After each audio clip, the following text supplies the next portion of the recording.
Now we give it to you in Austin Jennings. Let him go. I'm about to test out the theory. I read this online, and they say wait like 5 to 10 seconds when you pull the play instead of immediately quick hiking in. Your run blocking is a lot better, so I think we've waited a good amount of time. We're going to hand it off, and look at that.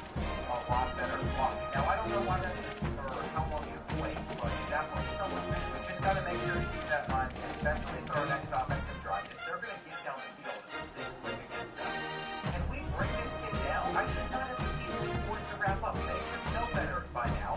And yes, they're going to score. All that we can really do is hope that he's dumb enough to force the ball straight to us, but we did not get the interception.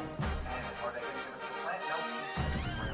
Okay, so what I did before this play was I waited another 10 seconds. It was a counter run though, so we know that those normally just get blown up. This halfback direct normally works well though, and that's what we did then. I am so confused that the sample size is incredibly small, but let's just see what happens. Actually, you know what, never mind. I want to try and go for a touchdown here, because I think they're going to fight on the run. Even if they win, we're still going to scream for it.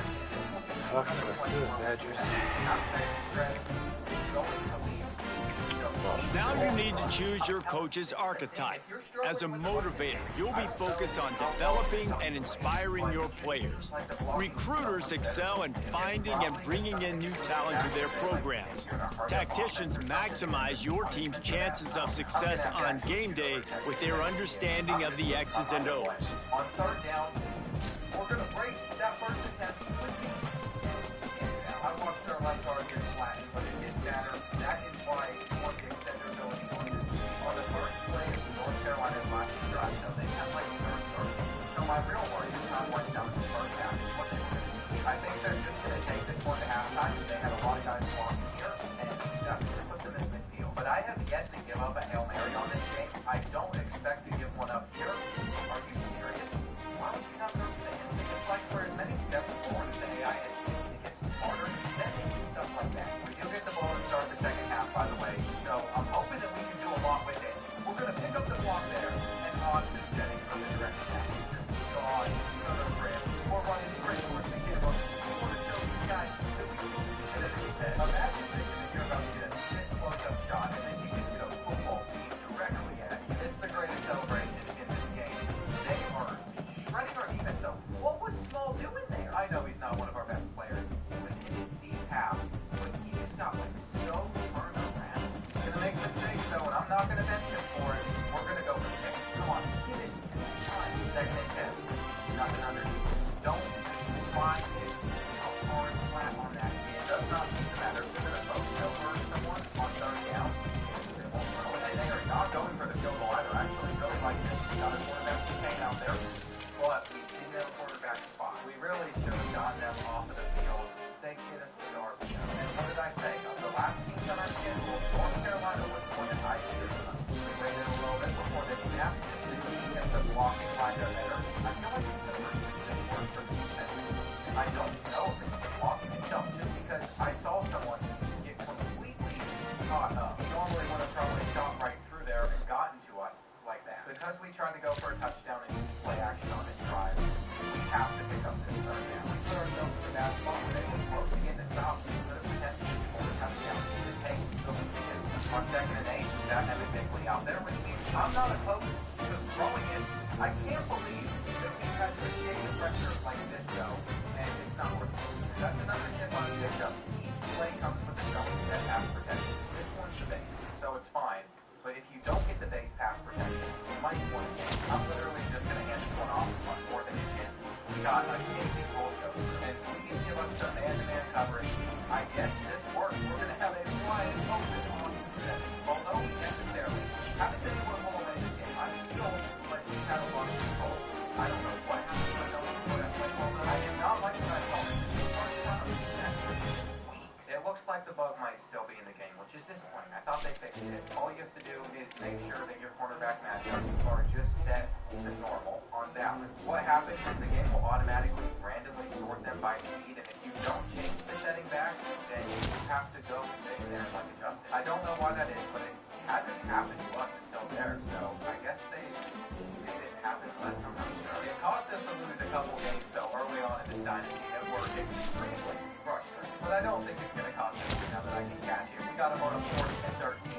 They have no choice but to go for it. They're trying for vertical, and they couldn't even get it out. We're really just trying to run out the rest of this clock against them. And then he's going to bounce around, and I think he's going to get a touchdown for himself. That puts us up by 17 I substituted for Jennings to close this one out. I just didn't like the rare tear damage that we were dealing with. I can't believe they just tried to get that to work. And guess what? It did. His end over. I'm still against the Ty Cordova giving up plays like that, though. You would think that he'd find someone better. I guess we'll just look in the transfer portal again, see what we can find. Not exactly looking forward to this 3rd down where we need a lot of yards, but we're going to be able to the passing pretty much. North Carolina just shifted their line right before the play. Like, they knew I was going that way.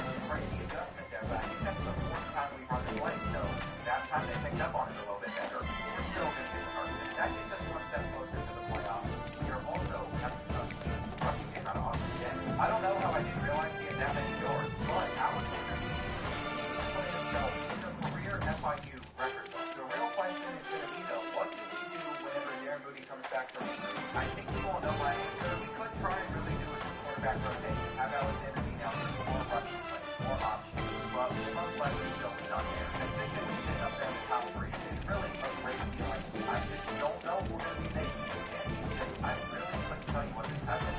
I think because we didn't face Louisville and has to be our head-to-head record against all common opponents versus there, it's pretty hard to track what each one stays fine there. We now have 10 commits on our board, so I don't know about the rest of these guys, but unfortunately Carl Wells no longer wants us. If we're going to win him back over, I guess we're just going to have to throw the ball a lot to our tight ends in this game. And if you can remember our matchup against Georgia Tech last year, we just fully dominated them. I think it was 28-3, and we just didn't do anything after halftime. We came out strong, we put them away early, and that was that. I'm hoping to do the same type of thing in this game. If they run the ball, I think we're going to be able to get straight in there and lead. All I'm hoping for is Austin Jennings to continue to put in the work. Potentially putting his name into the Heisman race. I think it's too late to see from the road lane. But we did not hit that ball well. We're going to try to throw the ball on 2nd down. Like I said, I want to be able to go after that 4-star tight end. So we need to make sure our playing style actually it's not going to, though, if we get like no yards out of that on 2nd down, which is a little bit closer. That makes it a 3rd and 8, and I think we're going to have our halfback angle route wide open to Austin Jennings, who almost had first place. Either way, we're cooking with this first drive. We're pulling it on the read option, and I should have done that time. We might have been able to get to the end zone. Instead, though, Austin Jennings takes it in right here, and if we run up to those fans, we can stuff in their face. I really am trying to close this one out early, which is going to be a lot easier to do after we get under the 6. I just can't get over how good Mike Strickland is for us. I guess at times it makes sense. We're doing everything we did last year. And even though we no longer have Dakota Field, Mike Strickland's actually doing that. He might not get as many interceptions as Dakota did, but he is able to finish off more plays than Dakota did. And they might need cover 3 here, but I think they're going to go cover 1. If they don't, what we're going to do is we're going to roll out. We're actually going to playmaker, and then we're going for a that was rough offense, so I was just trying to get up 21-0 as quick as we possibly could. Skip our 1-0. Really could not ask for a better start in this game. And even the shot of that is unfortunate. On 3rd down, I'm going to go back and it wasn't open. I should have just been patient and taken the comeback route, but it's okay. We got no respect for the Yellow Jackets anyway. We just went for it on probably the longest 4th down we've had. These shadows in the 2nd quarter, definitely not my favorite. It's a little bit harder to see the field, but we got Nick Machado again. It's really just all about continuing to beat our tight ends. This is what's going to increase that playing style. We should be going up 21-0 pretty soon here, so it started into now, and I have waited hoping that our blocking would be better, but it wasn't. We're going to go with the direct quarterback snap, just running it back, seeing if we can get into the end zone. That didn't get us enough, so now we'll go with the halfback direct snap and cut it to the outside. That is just another touchdown for us. Halfback swing on 3rd down and it is not looking good for Georgia Tech. On 3rd and 4, I actually think we might be able to get our out route pretty quick. So we're going to have to escape the pressure here. If we bring 2 attempts, then bring down Alexander Bean, and he's bringing up the field. Alexander Bean is going to go almost all the way. What a play for him. He just turned a huge loss to basically a touchdown. There's not many guys who can do that. I know that sometimes his accuracy bugs me, but that was just incredible. We might end up fumbling away this opportunity this morning. We're going to speed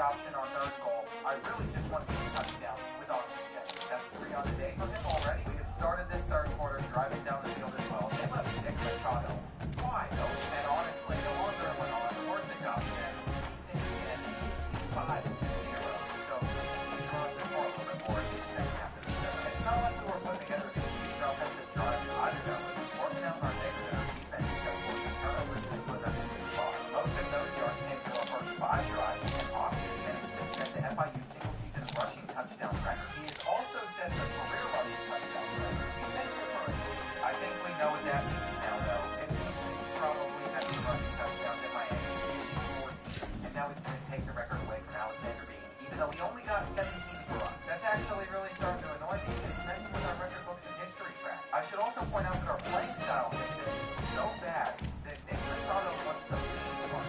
Apparently, he's not happy with them outside the season because Ohio State is taking over the time and one with 3 other players. And I can kind of understand why Nick Machado is happy with his playing style. I mean, last year he had a lot more receiving yards and touchdowns, but all I can do is continue to try and get that up. We're going after Carl Wells now that we're back into that whole thing. You don't need to keep that playing style right now. Unfortunately, for this 5-star right tackle, I tried to go after in the last second. The hard sell that we do is just not going to hit it because the rates are bad, and Ohio State runs away with it. We're going to have to remove them off our board. But there are still 4 and 5 stars that would consider our school, like Kenny Smith and Taylor. I don't know how we're going to be able to beat down the East in Illinois, but we're going to try our best there and get like a 3-star quarterback on our board just so we can fill that position. I've kind of wrapped it up with some halfbacks and wide receivers that we're being targeted.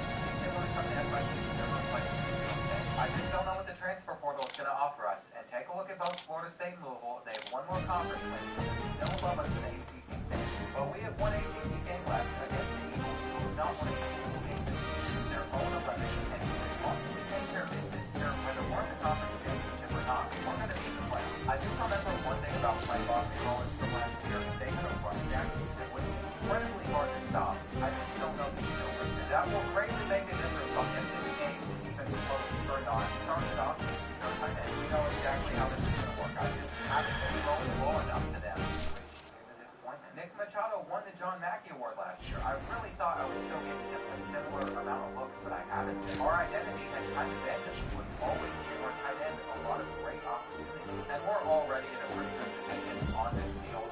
That ball was a little off-road. It cost us to not get as many yards there, but it's not too big of a deal.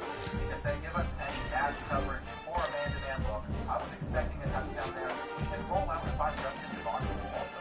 And I'm almost positive that's the same running back there. He's going to not break that down. It definitely is the same guy. Paul Herring is a name I will never forget. Though we have them on a 3rd down, we're going to go over to the flat. But we're going to get there with Loco, Strickland, and he's going to look in. You know, he might be my favorite user of this entire series. He's taking away parts of me. And on 3rd and 18, I don't love how much was open there, but they did absolutely nothing with that. We're just going to go to run the book. I feel like it's going to be really hard for Boston College to even stay in this one or drop it back way too far before finding Tristan Glass with that track. I just knew that we would need some time for that, and we're going to have our fun. So maybe not the best idea in the world to draw back, though, when we can run like this. It also allows us to make some play action.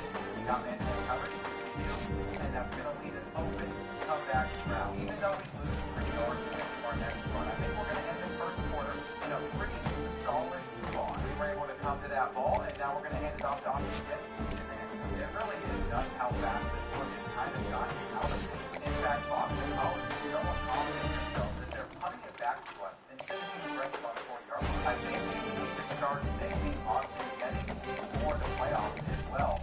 Since we already have this much to look down to some of that. It might affect how we play offensively the rest of this game, but either way, it's actually been pretty refreshing. Some of our run blocking has looked incredible. And because we do with Boston College, is being horrendous. But we're about to take this into the end zone.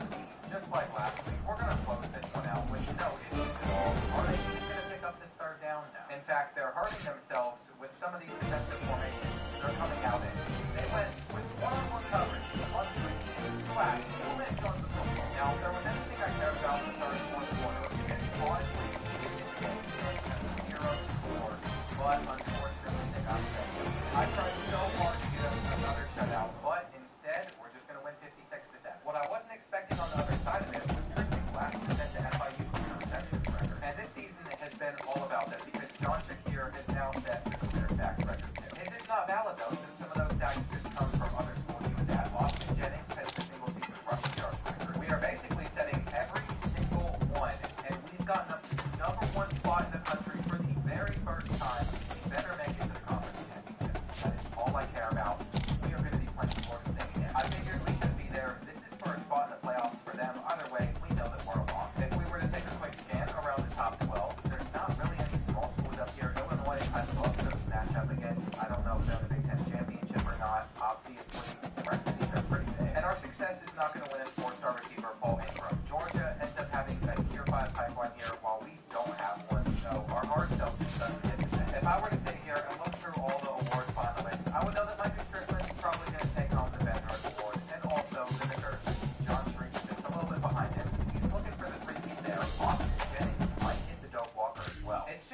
important to take note of some of this stuff. We got the Lombardi with John as well, and the edge rusher up here. I want to know this before conference championship game, because like if Nick Machado has an easy performance, he might jump up to number one. As for some of the other conference championship games going on across the country, Ohio State is playing Oregon, so all their players that have been in the running for the Heisman Trophy get one more matchup as well. And then for some of these other ones, some teams that are ranked below 12 will get to the playoffs. I'm definitely intrigued to play against Kevin Sperry again. I want to be able to force him into a lot of interceptions, something we did last season that we weren't able to do this year when we played the Seminoles. And we have already taken home Conference USA Conference Championships in this series, but this would be our first one in the ACC, which would be even more special. I really hope we don't end up losing this one. We almost got out of there on the kickoff. And just taking a look at our season stats, I'm pretty happy with how all those go. First play the game, we're just going to let Austin Jennings go to work. And it's important to note, we finally have Darren Mooney back from injury, so I feel even more comfortable, bro. I wasn't thinking about trying to keep Alexander being involved as well. That's why he's going to have a chance to get a running play going. We're kind of hitting all of our favorite plays early on, and we're going to outrun our blocker here on the one game. So they're going to answer them. It's been a solid start for us, though. We're going to come inside to the out, and I see absolutely no reason to not keep on beating Austin Jennings as long as we run the football. They are going to have to start applying some more pressure, and when they do, all we have to do is tilt it off to our tight end to get the first touchdown. FIU fans, I'm going crazy. So open up the conference championship game. I really think that this team is special. This will be the first time that we don't lose in the playoffs. I still don't know about a championship. It's almost left to the US, but I would like to at least get our first playoff. Having our starting quarterback back, I feel like it really is a awesome feeling. Before any worries about that, though, we still have to get through Florida State, and it kind of had me frozen on the kid I was user in there. There is no way he almost got out. Carlos Haddon is out the game as well. Pounds is going to be in the line for this one. If we saw the end of season 4, what we saw in the offseason with him, you would understand why we don't necessarily want him out there on the field, but we can make that happen. For whatever reason, this kid is wearing his pants way too low. I saw it on many streams. That was in game. I'm all for realism in game, but I really don't want to see my players decline, so that's why I was talking about him like that. At least we got our defensive stuff. Back on offense now, you know where this ball's going, but that is not going to be enough to discourage me from start with those and run away. We honestly like it. I'll do it for you now. It'll really just depend on if we can get open with Flint. I don't know why Stephen Flint is out there though instead of Nick Machado. You can see he doesn't get open. Nick Machado's not on the injury report, but he's also not on the field. This happened in last year's game as well. When players would get injured, it wouldn't pop up on an injury report, but they would literally just disappear from the depth chart. So what I'm realizing is we're going to be without our starting tight end. I hope it's just a one-time thing and that's not the rest of the season. We're going to take our drag on third down, but we are not having a moment where we have a fully healthy team all year. I really don't want to complain though, because we could have it much worse whenever it comes to injury. And you know what? I think it's time to hit them with a little bit of play action.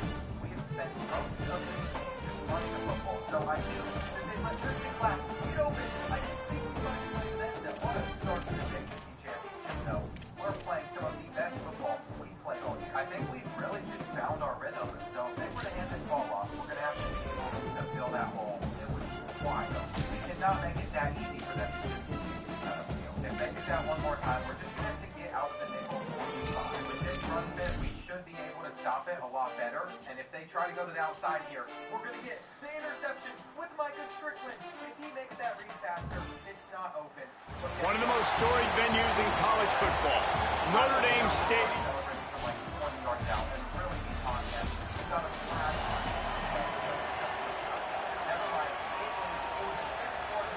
On first and goal, Notre Dame will try to get it in the end zone.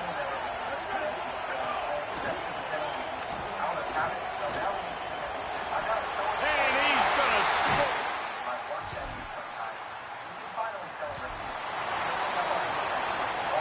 They've moved to the 16. It's first and 10.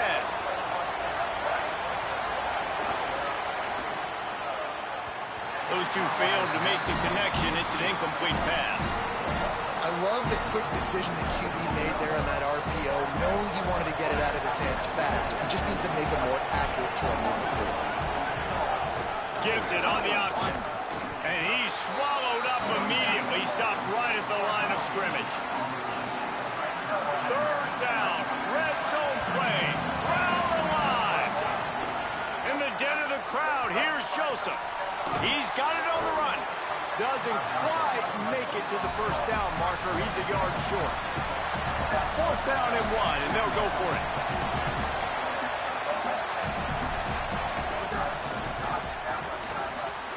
The incomplete pass.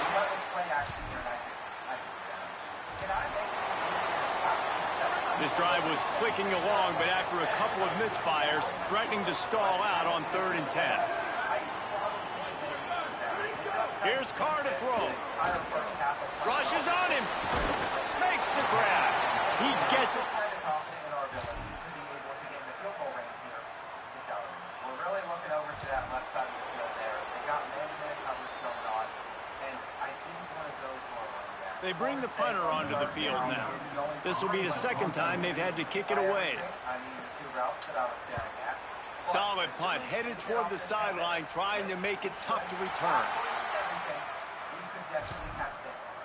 It went there. A little bit unlucky there, but that bounced into ours. They'll start this drive at the 33-yard line. From the gun, they'll try to impose their will. He gets nothing, and they're staying stubborn with this running game, but at some point, you're going to have to change your thought process. They'll go to work in the air on 2nd down.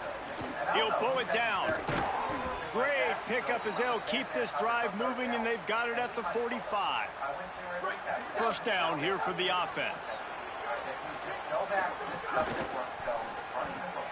Zings it complete to the right. And the defense settled in to stop that one for a short gain. This is no surprise to defenses anymore. Everybody throws wide receiver screens, and you could tell they were ready for it. They saw the quick game. They pounced on it, got the wide receiver on the ground. That's not the first time they've seen that. Nowhere close on that one as he got drilled trying to deliver the football, and now they face 3rd down. Joseph. And a missed opportunity on 3rd down as the defense knocks it free, and 4th down is coming up. The Badgers will line up to punt it away. He's getting a lot of work. 4th time he's punted tonight. And they can't get on. We seriously cannot afford to play bad in this 4th quarter. Austin Jennings, all I want to do is cut up and take that space. We're going to hit them with a block. Now they'll try to cash in this drive. 1st and 10 from the 50. That was the Alexander being formation. Off the RPO, complete. On the nasty move, and now he's got room. He'll go out of bounds at the 35-yard line. Big pickup there, and this offense is feeling it. And the Badgers are moving quickly down the field.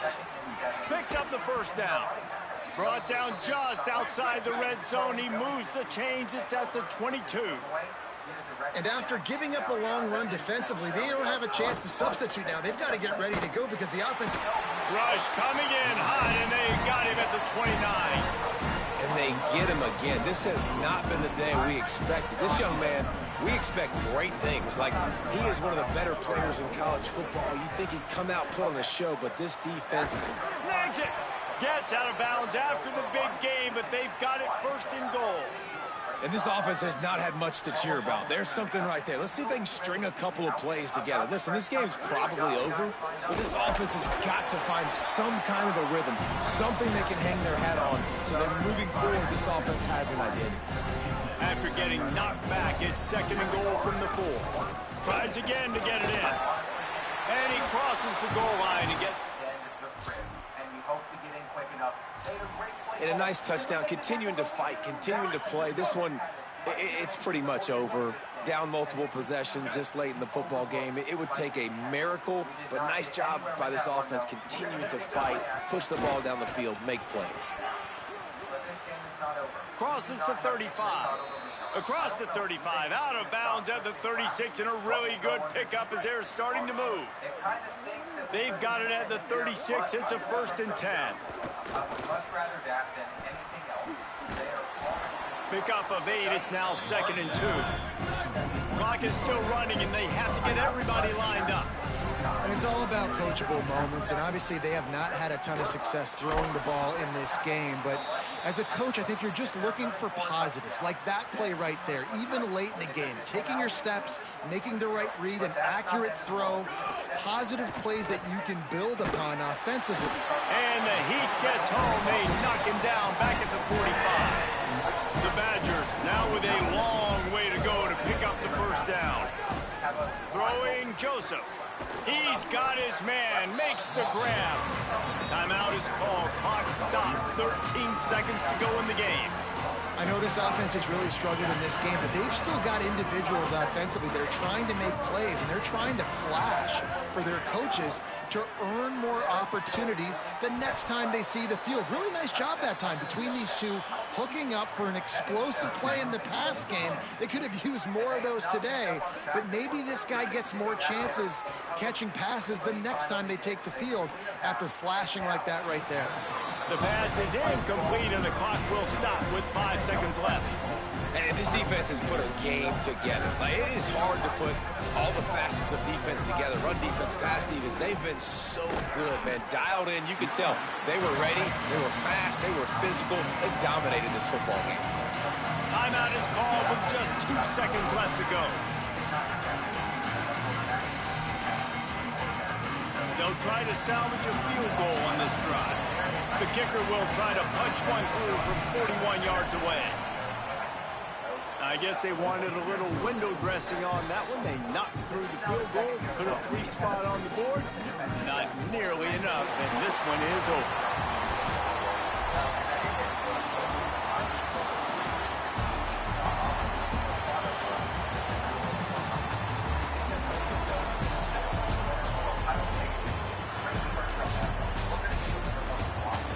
As disappointing as this is, everything's still in front of this team. I mean, think back to 1983 Miami got blown out in the opener but won the national championship.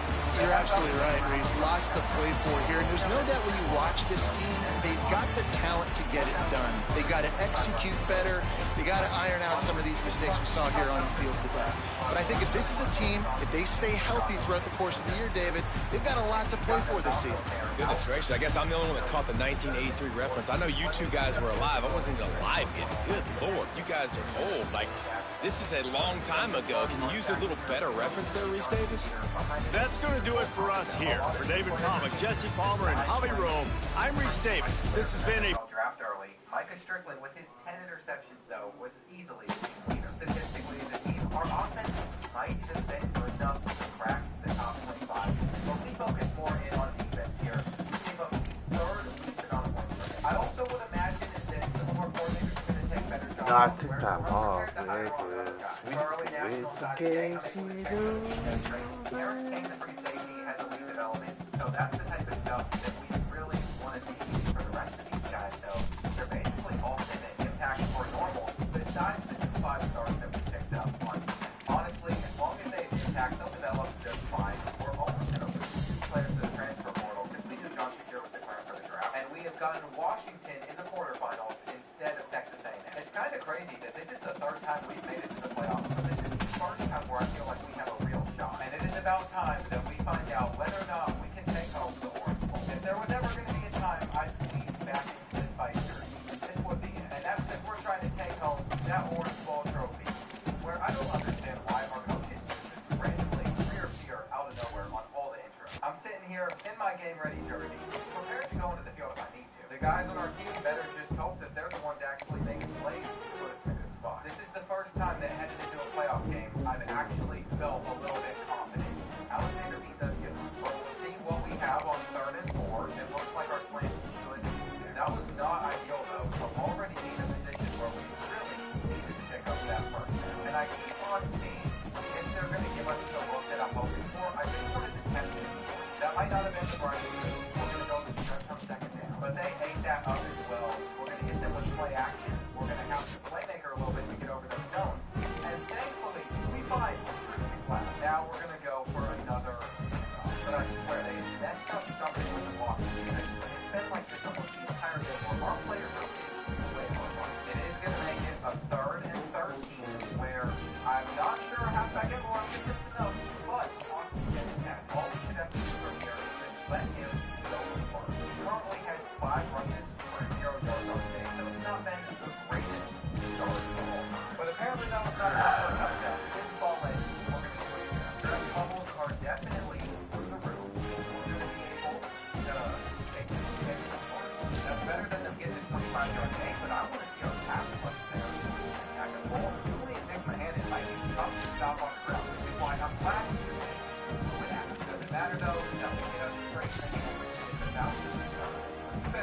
I gave a ball like that as a computer, though. They're passing it every time. They are trying to hold us back here. And honestly, I don't think we made that tackle quick enough. It was a close call, but they were able to get just enough. And I have our defense set up so they can't just pass against us like that.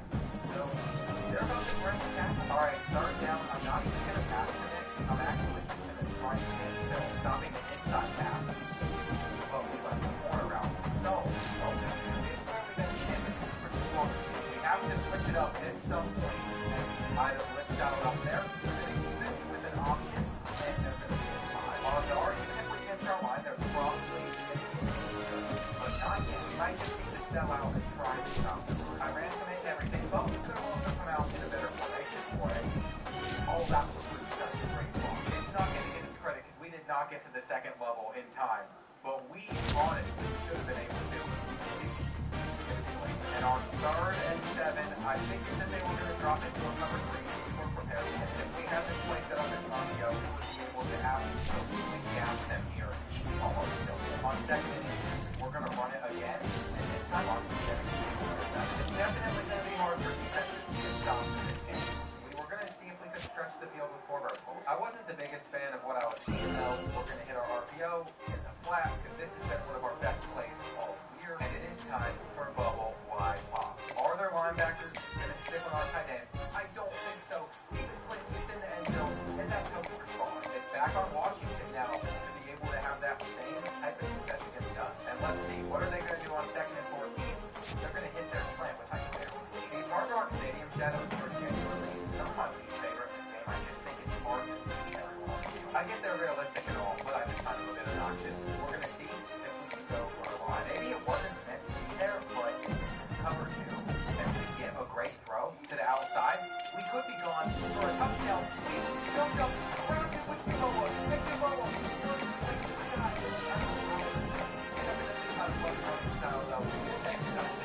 We are now in control of this game, especially since they get full first to start the second half. And I feel like we got to rush it faster here, or else they're just going to go for something underneath.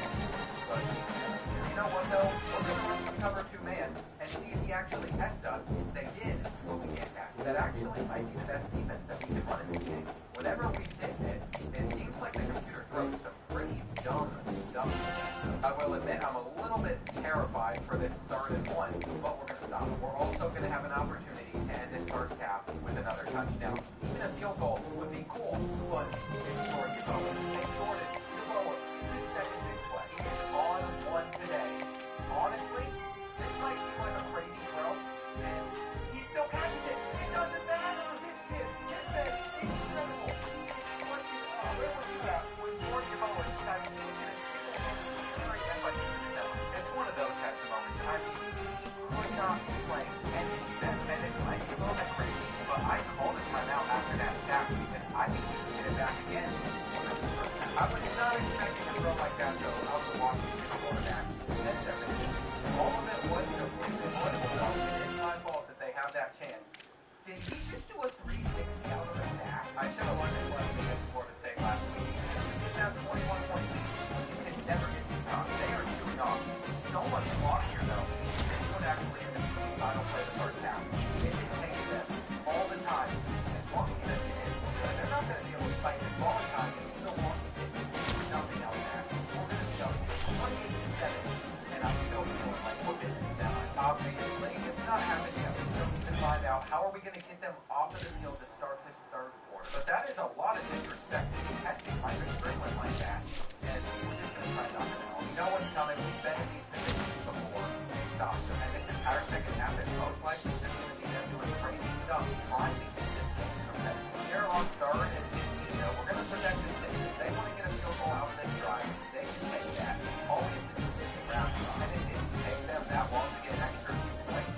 But it's not even guaranteed that way. There's still a good amount of time left in this one where passing it like this might not be my smartest move. But I got tempted. They were teasing us. They were trying to act like they couldn't press some of our best receivers. And to be honest, whether I got that last pass off or not, it was not open. Alexander I tried to give him an opportunity to get a big play again, and we had no tight end. In hindsight, pretty stupid to do that, but we still get the start. As fun as it would be for Jordan Yeboah to catch another crazy touchdown, that's not going to win us this game. We're passing to the 7. And I told you all, it is worth believing in Darren Mooney as he's gotten himself like 325 yards and 4 or 5 touchdowns. Now, Washington did score kind of quick, but once they get back, we just continue to work on running the ball. And I really just feel like none of this has mattered too much because either way, we are going to win. I don't know what it would take to blow it from this moment, but we're not capable of that. Even Washington decided this one was over and was going to let us run out the rest of the clock until an injury timeout, so we might as well try this one. But we couldn't get an accurate pass there, and I just had to do it. Jordan Yeboah gets it. We definitely put on a show versus Washington. We are moving on to the 7th. And our trophy collection just got a little bit big. By now, it's pretty clear to me that Darren Mooney is going to declare the NFL draft at the end of next season. I mean, he just went for 5 touchdowns, 355 yards in the playoffs. And I was really not expecting Christian Glass to take all of the FIU career receiving records. I have a feeling part of it has to do with the fact that it is counting his stats over Coastal Carolina too. And it is. He only has had like 2,700 receiving yards a year. It's the team that has the touchdowns record and also the receptions record too. With Chris Stafford, it looks like in the next round of the playoffs, we're going to have to play the Oregon Ducks. That's going to be a difficult one. We also lost our offensive coordinator, so we're going to have to look for who's available. And I'm seeing a lot of like little mid teams besides Boston Colleges that have needed full-on recruiter. He's an elite recruiter as well. I mean, we might as well go after him. He missed our offensive team and our defensive one. Even though we went 0-12, we'll give him a shot. As for the other half of the bracket, it's Auburn and Georgia. And between the Ducks and us, we both average 35 points per game. So this is a pretty good matchup.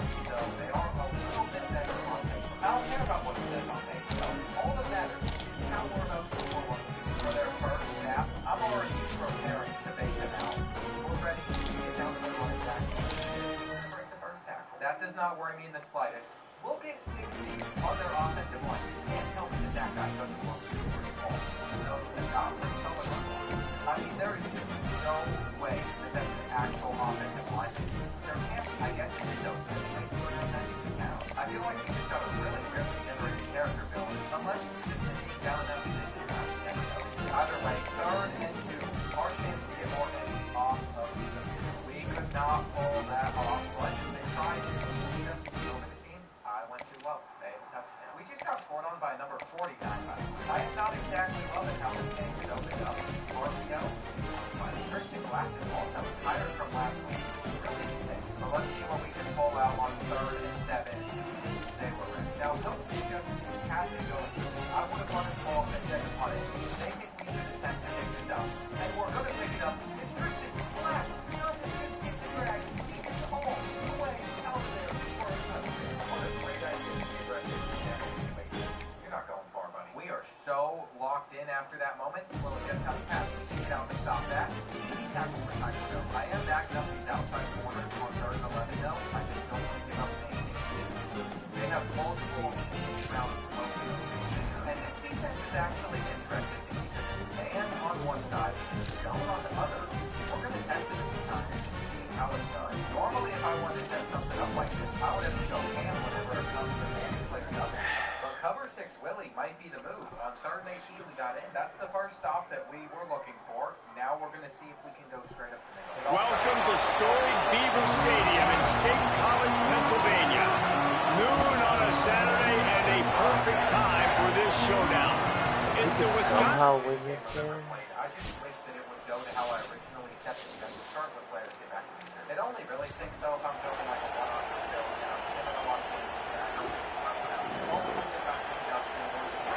This crowd bringing an ear-splitting welcome to their visitors. Runs ahead and powers his way for 4 yards out to the 30.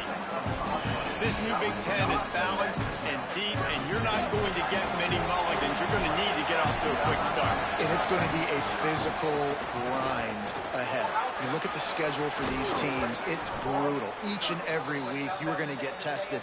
So it's important they get off to a really fast start. They've got to come out, take everything they did on the practice field this offseason, and let these guys go play. Yeah, and you got to let it rip, man, because that's always your first goal, right? We talk. And the quarterback runs out of time, and down he goes at the 38. And the defense gets a sack, and that's going to be the big determining factor in this football game. A week ago, he only got sacked one time. They've already got him on the ground. If they want to win this football game, they got to keep getting after the quarterback. He is lucky to get that one back, and the last thing you want is to turn it over on your opening drive. Joseph from the gun on third down. Intercepted, and the first drive ends with a pick. And his wave, he is so fucking hard, bro. The Nittany Lions will try to put one on the board on first and goal. Looking to throw, it's Beck. Finds his big tight end. That completion will take it close to the 5-yard line. They'll mark it at the 6. They keep pushing forward now, back to work on second and goal from the 6. Some misdirection with the counter. He works his way all the way down to the 3, and the defense is reeling. They'd love to make this short field pay off with a touchdown instead of settling for 3, but it is third and goal. From the gun, wants to pass. Touchdown, Nittany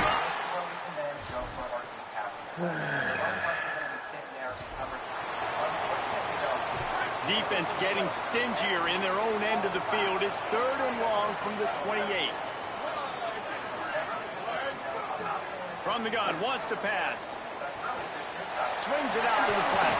They've got it just outside the...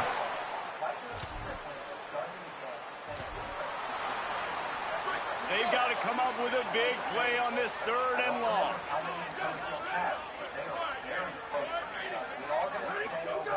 Looking to throw. Sets up the screen. Tried to set up the screen, and the defense wasn't having it. And on fourth down, they'll try to salvage the drive with a field goal. And he'll try to knock it through from the right hash and 35 yards out. It's good. He hit that one right down the... To be honest, that probably should have been guarded by them. It'll be third and long. That was worth just trying to send. From the gun, wants to pass. Under heat, and he gets rid of it. Another incompletion. About every single time. We have already thrown 2. We do not have room for any more. Finally, this offense starting to show a little juice. They've got a first and 10. They'll give it to him again. He's brought down at the 7-yard line, and they are threatening to take it in. Second down coming up on this red zone opportunity. Out of the gun, the inside handoff to the running back. He pushes it forward all the way to the 2-yard line.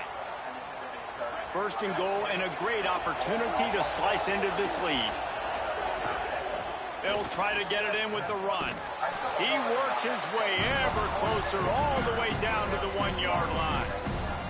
If at first you don't succeed, try again. I wouldn't be surprised if they just turn around and hand it off to him again here on second. Barrels ahead. And he takes it in for the... There was one thing about Johnson here. He's going to help us stop it pretty well.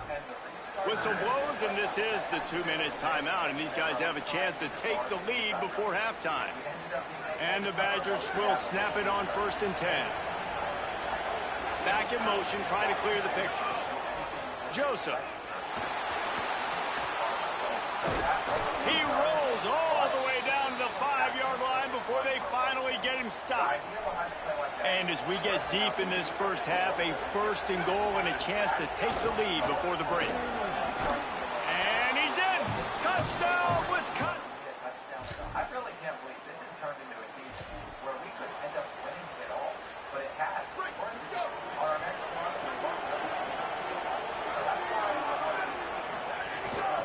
Handoff from the gun. There's a crease. Great pickup as they'll keep this drive moving, and they've got it at the 45. There's really no secret to it, David. When this guy's running well, this offense is so hard to stop. It opens up everything, and he's having a great day, showing you a little bit of everything, and this offense has got it rolling on the ground. He stopped at the 45 after picking up 10 yards and the first down. They're going to run it. And they'll They'll stop him after a minimal pickup. The Badgers headed quickly to the line. Defense came into this one knowing they were going to see some tempo. They've got to get the call from the sidelines, get it communicated, get lined up. Grabbed in the middle. It's Rigby. The Badgers want to talk things over, and they use their second timeout. And they'll still have one in their pocket for what's left in this first half. And quarterback, receiver on the same page. Nice job seeing the zone, understanding the drag route concept. Easy pitch, easy catch. On target over the middle. The change will move, and they'll have 1st and 10 from inside the red zone at the 18. And the Badgers, after moving the sticks through the air, come to the line. Throwing Joseph. Incomplete thanks to the great defensive pressure there that sort of threw them out of rhythm. Or will they dial up on 2nd and a long way to go? Wants to throw. He's working against the clock. Pressure all over the quarterback, and down he goes at the 24. The Badgers now use their 3rd timeout, and they can't stop the clock again. And they won't be able to stop the clock again for the remainder of this half. From the gun on 3rd down, Joseph. Intercepted. A first half turnover can swing momentum. And they... Of course, that's when he gets hit with an injury timeout, so it stops the clock. The Nittany Lions have it with a 1st and goal.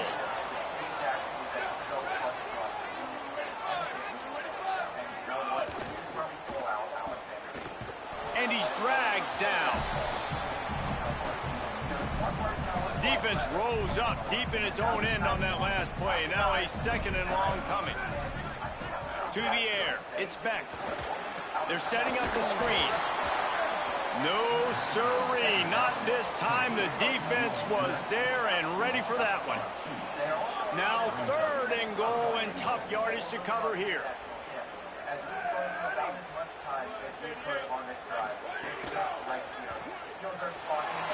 Makes the catch, and he's free. And they'll stop him inside the 5, but the defense is backed up in the shadow of its own goalpost. 4th and goal from the 5, and the offense is staying on the field. What a big moment here. From the gun. He's going for the goal line.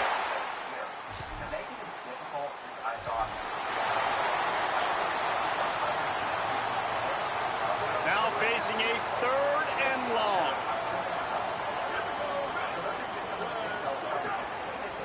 They'll run behind the big guys on the right. He gets inside the... And this team might actually just be that sick. I mean, if I were to have a roster like this, I would expect to be... They've got a 1st down here. What a start it's been to this season. We've got a great game here. Close ball game, 4th quarter. Couldn't ask for anything more.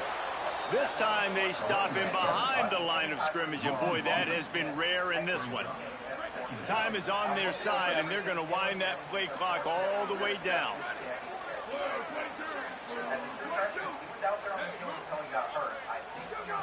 Wants to fire on 2nd down. Bears the pressure. It's complete to the right. Excellent job rallying to the ball, and they knock him down. This is the type of play that could be a pivotal moment. Tight game, 3rd and long coming. From the gun, wants to pass. Fires on the move. Just too much juice on that one as he airmails his receiver out of bounds. You know, these throws to the perimeter of the field can be so tricky for a quarterback. You've got to be pinpoint accurate and have great timing. You didn't see it there from the QB. And it's good! They've stretched it. It's not going to show up in the crowd, but we do have a little bit of a home field advantage here. The Badgers start this drive as the offense looks ready to roll. Their drive chart is starting to look a little monotonous. Punt, punt, punt, David. And their defense is starting to get a little frustrated, too. They just keep putting me back on the field, possession after possession. Jesse, this offense needs to get their heads out of their you-know-whats.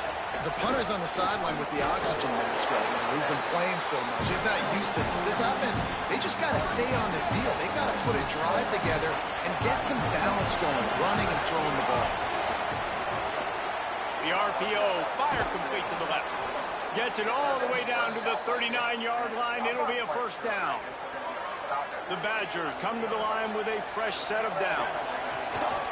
Looking for a physical attack from the gun. Well, I understand they're trying to catch the defense off guard by running the football, expecting them to be in some kind of zone coverage, but you're trailing late in the game. You're going to have to throw to win it, and that's what I'd expect them to do on this next play. Joseph, he fires to the left side. And that is interception number 3 on the day.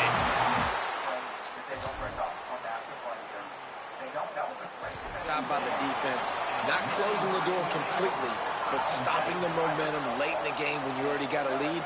Nice job, D. They keep it on the ground. Clock is their friend. Looking for more room. Brought down by the defense as he barreled forward for a pickup of 9. Wisconsin stops the clock, uses its first timeout. They'll get together to decide how to play this second down. The pitch. There's some room. They get him corralled, but not before. They had their eyes going everywhere trying to keep up with this option attack.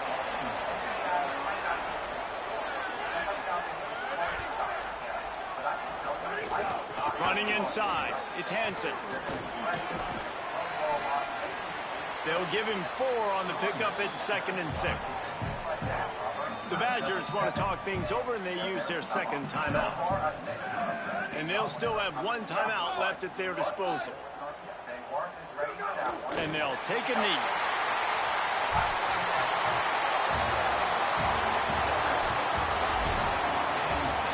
Oh, that was a pretty rough showing there by this team. Just couldn't find a way to get things going and come up with the win. Just got outplayed, Reese. There were moments in this game. There were plays to be had and plays to be made. At the end of the day, they just did not execute well enough in any of the 3 phases on any side of the football. So, David, moving forward, a lot to take away from this game as they try to win. A lot to take away and a lot to learn from. I mean, losses definitely hurt. They sting, but a lot of times most teams refocus and they get a sense of urgency now that they got a loss in that column. So watch the tape, watch what you need to improve on, and go attack it in practice. That's going to do it for us as the season marches on. For David Pollack, Jesse Palmer, and Holly Rowe, I'm Reese Davis. This has been... And not go RPO in this situation. We're just going to have to sit back and make a read with defense. You know what, I'm not taking from here either. I'm not going to take that chance at this. We're just going to wait. We're going to hit our track. And if we hang on to it, we get our 7 points. We'll back up. If we're actually taking over national championship, we're going to have to take some risks. We're going to have to play first. Here we go. 2nd down. They hand it off. We're all over. The big play, though, is this 3rd down. We're actually going to go to cover 3. And I'm stuck on the defensive line, which is not good. Split the seams and go to the 3rd. I knew that this offense was just not going to be fun to stop. When we make the first combination, the 1, 2, 3 on this defense, and I'm going for the shot early on this team. They're not going to do nothing to look for it, but I don't care. We're going to see if we can get up. We got him to bite. We got him to bite. Come on, under us. Oh, what a throw there. What a snag for Jordan Yeboah. And we're blasting off to the 50. It is coming. It is coming. A national championship is coming to the Panthers. We're up 44-7. Go ahead and fail them. I have been lost in for 2 weeks. Trying to take this team for glory. Give us the hit. I should have gone for the squat. It's okay though. They're going to hit play action. No, they hit a read option on us.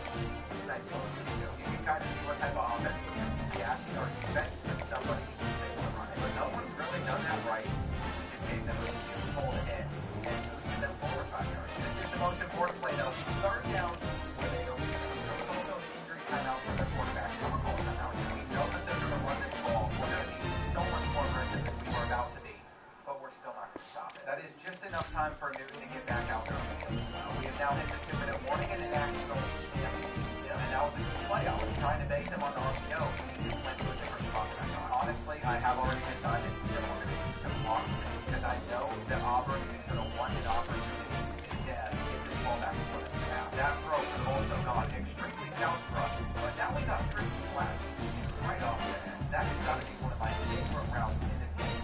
Because if they're not playing the outside, then you're able to get a huge game. We got nothing with that run, though. We're going to see if we can get anything with this halfback screen. 49 is chasing us down. And honestly, what I don't want to do is get in a position where we throw an interception and just because we're going rather us take our three, go up by 2 possessions, and we just gotta lock in for this, except I think we missed it.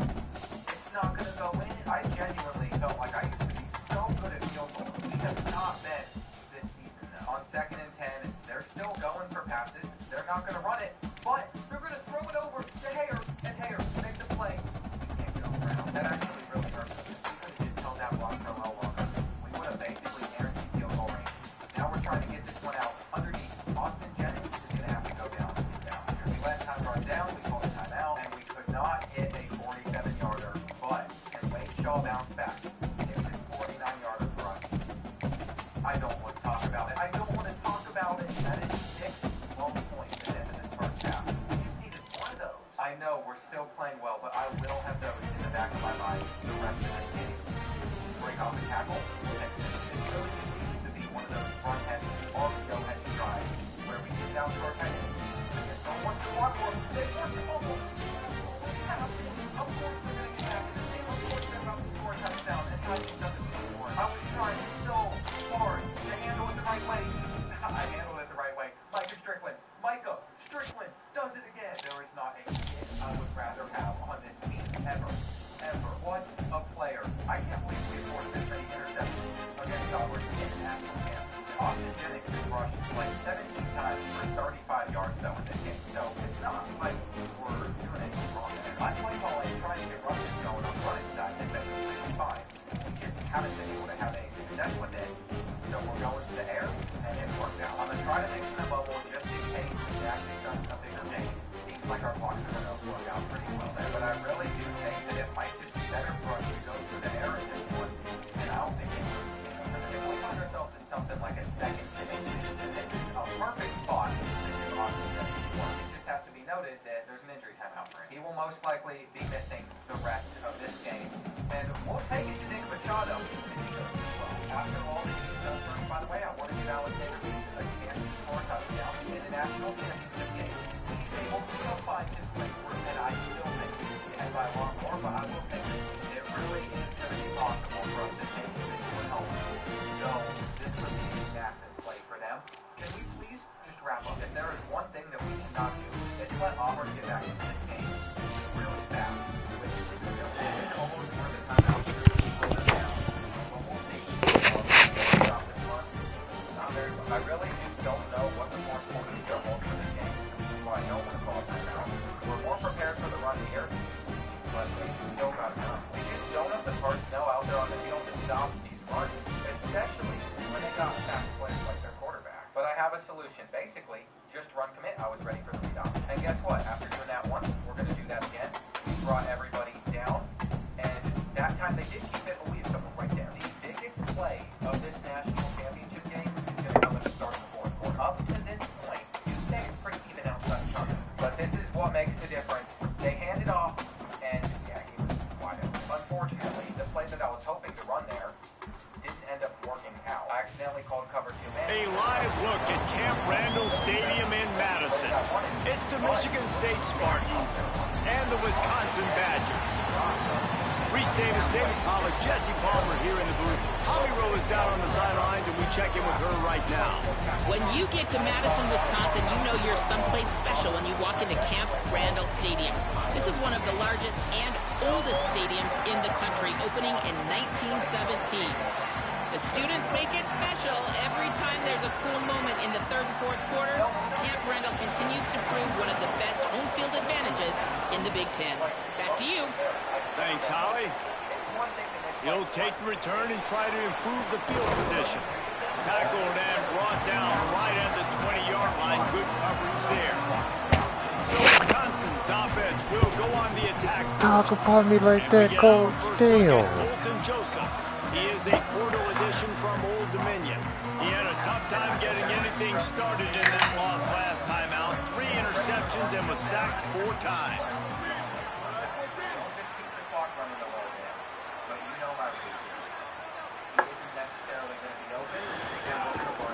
They'll ride the running back and leave it with him. Into the pile, maybe got one. He stopped at the 21.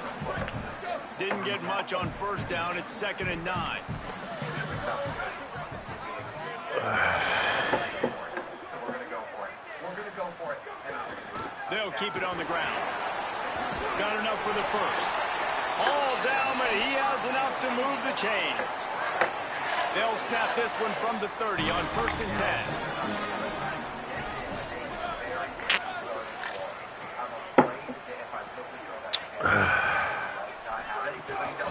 From the gun, running back on the move.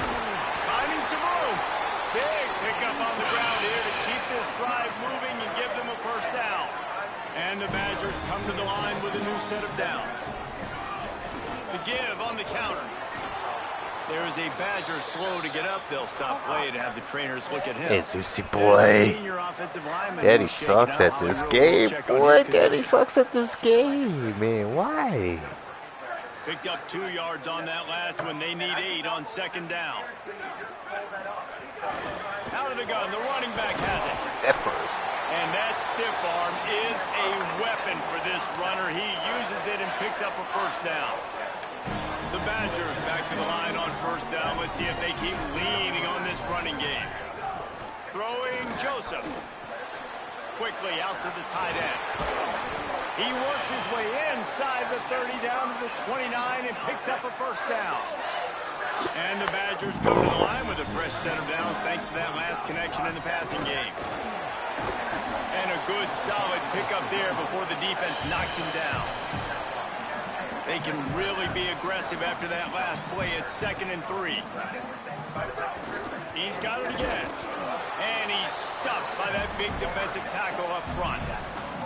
That's a really good job by this defense because 2nd and short, a lot of times, you're thinking pass. You're thinking they're going to try to make that big play because they're set up in a good spot. They did a great job still getting penetration, shutting down the run. Now, 3rd and short time. Probably expecting another run again. Who's going to be the most physical team? The Badgers go back to work after moving the chains through the air. He's wrestled to the ground right at the 15-yard line and a big red zone opportunity here. Man, it's really hard to control the running game if you don't control the line of scrimmage. And how about the defensive line doing a great job attacking those guys up front, not open up lanes to run through. First down. Just nullifying that run altogether. They get him down, but he was driving his way and gets it down to the 7-yard line. And the Badgers trying to get a touchdown on 1st and goal. It's complete to the left. And just a short, safe pass play. They pick up a few. They've pushed it ahead to the 4. They'll try to cash in on 2nd and goal. Keeping it on the ground inside. It's Jackson. He's got it down to the 1-yard line right on the doorstep of Pater. They keep nudging it closer, but now it's 3rd and goal from the 1. Go straight ahead. Going right back to the well, and this time he finds water. Gets it into the end zone for the touchdown. That is how you finish a drive. Nice drive put together. Don't kick threes. We need touchdowns. And that's a great job executing down here near the goal line. You got the 3rd and goal. You were physical enough to run the football in. Nice start to this football game. He'll bring it out. It's Williams. Rolling the dice to bring it out of the end zone did not work out as he stopped at the 13. The Spartans offense gets to come out for its first possession of the game. And this running game might have a huge advantage when they get to the 2nd level of this defense, David. Well, and this is a big challenge. Like, you're overmatched. You understand this guy is a top-shelf player. And I'll be honest, this defense has kind of struggled a little bit this season.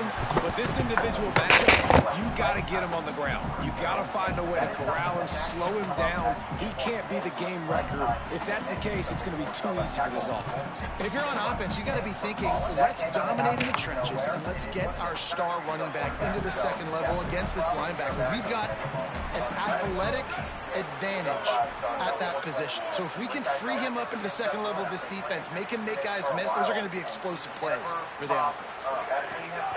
Off the play fake. Caught over the middle. It's Moore. And they pick up just a few on that completion. 3rd and 6 yards to go.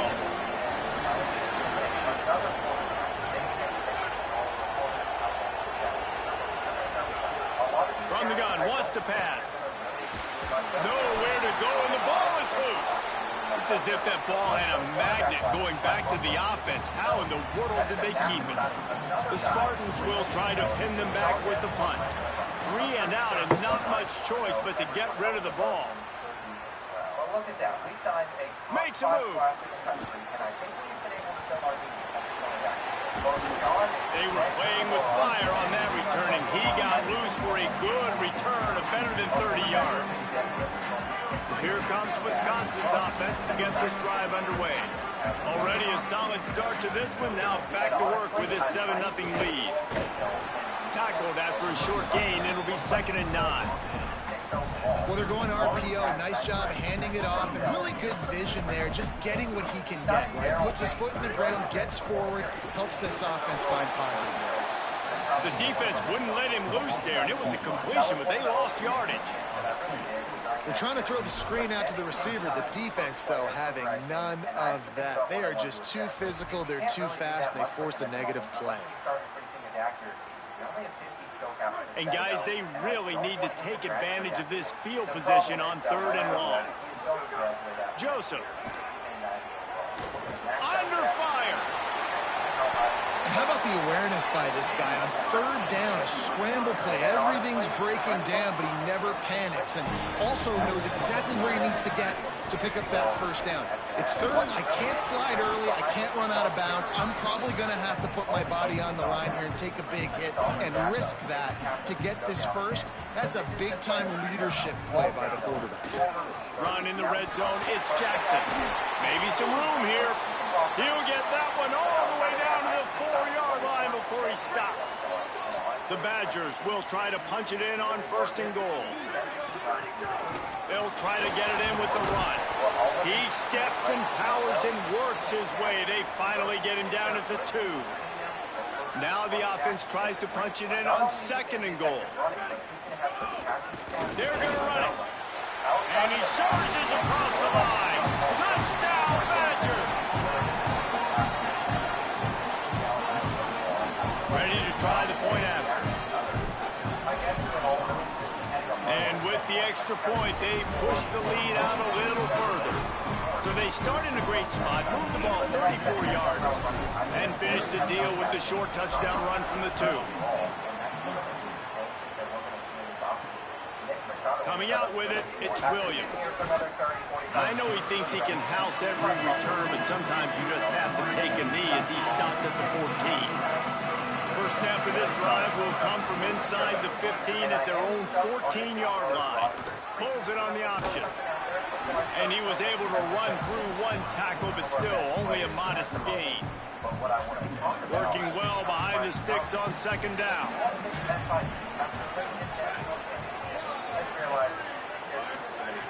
Looking to fire. Bringing the heat.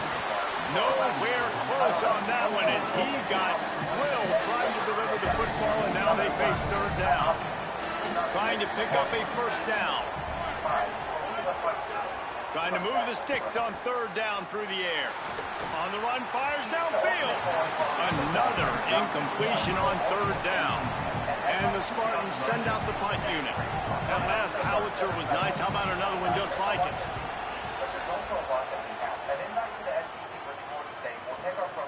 Hauls it in, looking for space. He'll put a stop to that return as he gets it up to the 41-yard line. First play of the drive comes from the 41.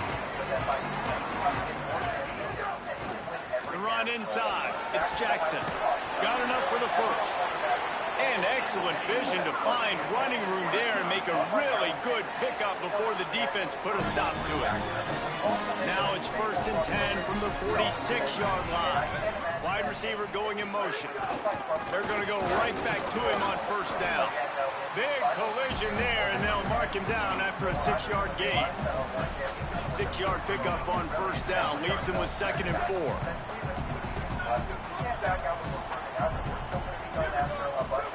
Throwing Joseph. Fired that thing out in a heartbeat, but it's incomplete. This feels like 4-down territory, 3rd and short from the 40. Leaves it with the back. He works his way inside the 30 down to the 29 and picks up a 1st down. And the Badgers are moving quickly down the field. Right back to the well. Might have a chance. Really good job by everybody there. Well blocked, good run, and a first down. Here's this offense with a fresh set of downs. Motion from the wide receiver.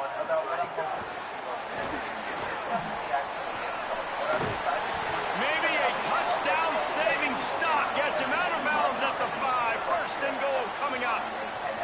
This offense has a lot of different ways they can attack you, and you're going to see the entire playbook at work in this game. Throwing it, running it, getting guys the ball out on the perimeter. Great job. Now the pitch.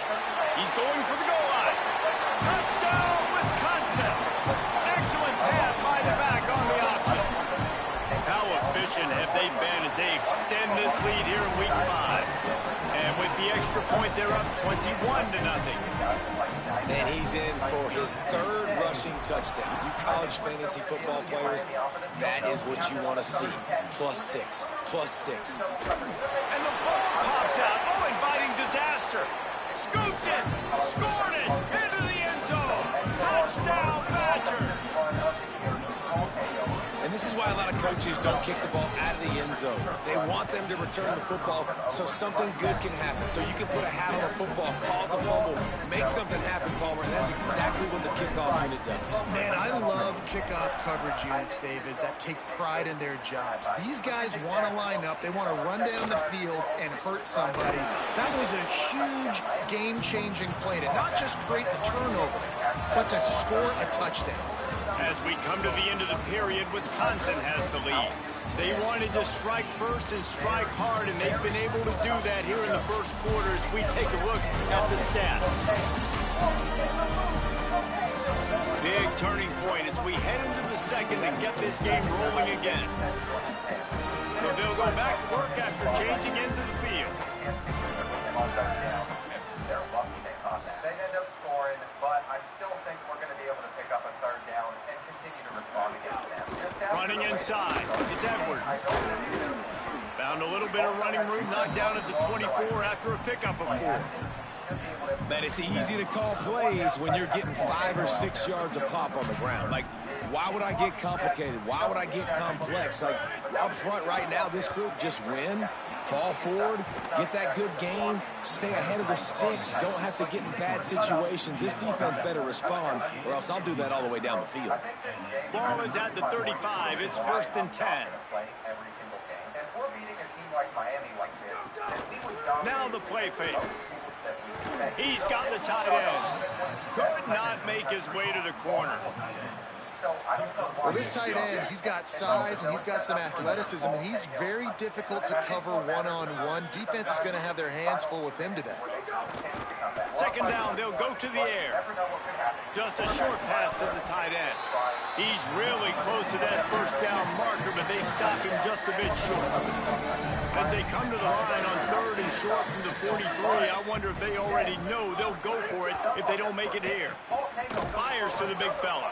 They'll make the stop about a yard short of the 1st down.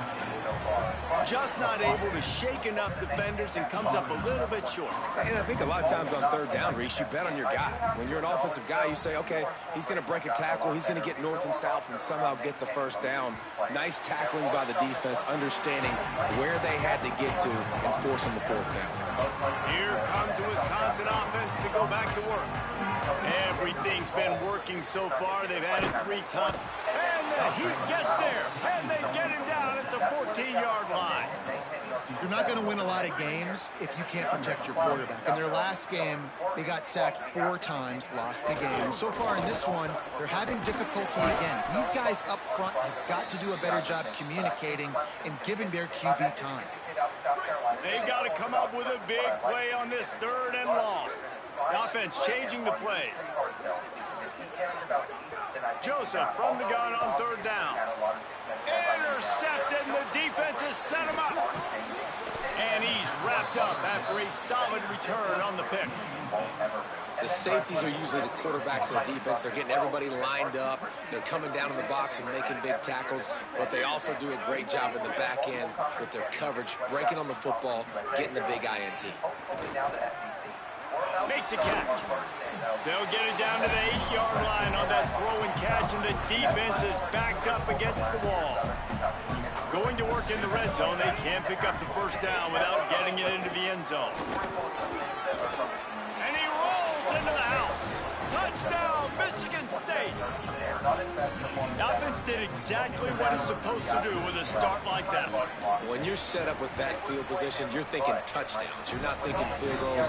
It's exactly what the offense does. Takes advantage of great field position. And he tacks on the extra point. And it'll come out to the 25. No attempt at a return. Okay, here comes the Wisconsin offense onto the field. Last drive ended with a pick. Vitally important to take care of the football this time. Finds that crease, and he's got 4 out to the 29. After the productive first down play at 2nd and 6. Caught behind the line. It's Rigby. He's brought down, but it'll be enough for a first down.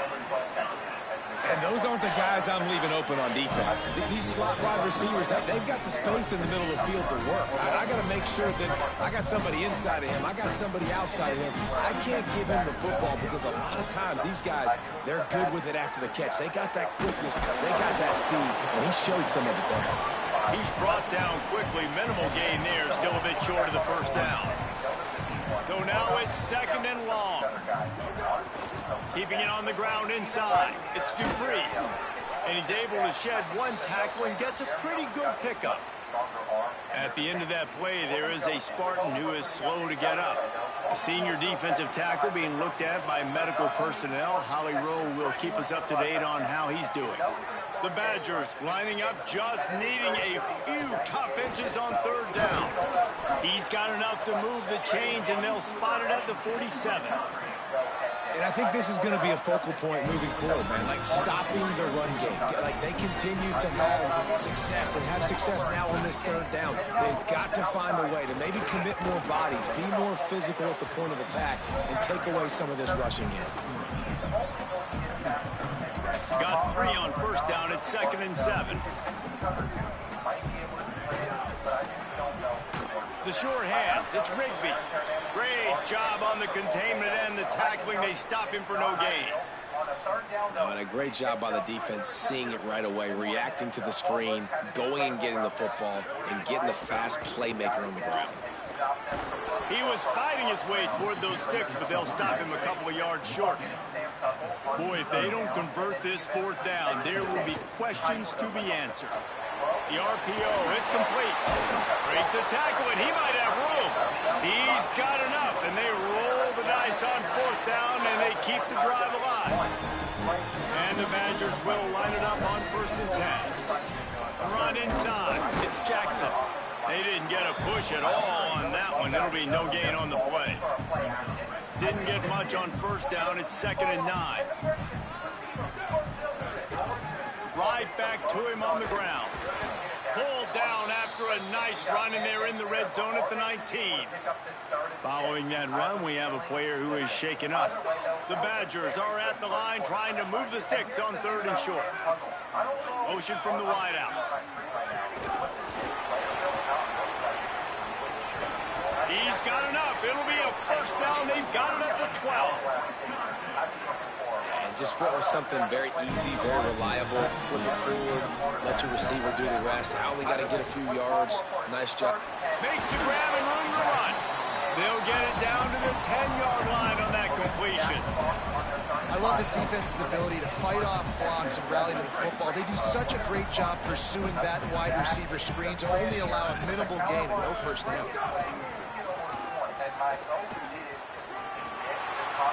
Touchdown, Wisconsin! And they add 6 more to the board with that trip to the house. He scores for the 5th time in this game. And the extra point sails through, and they have a 35-7 lead.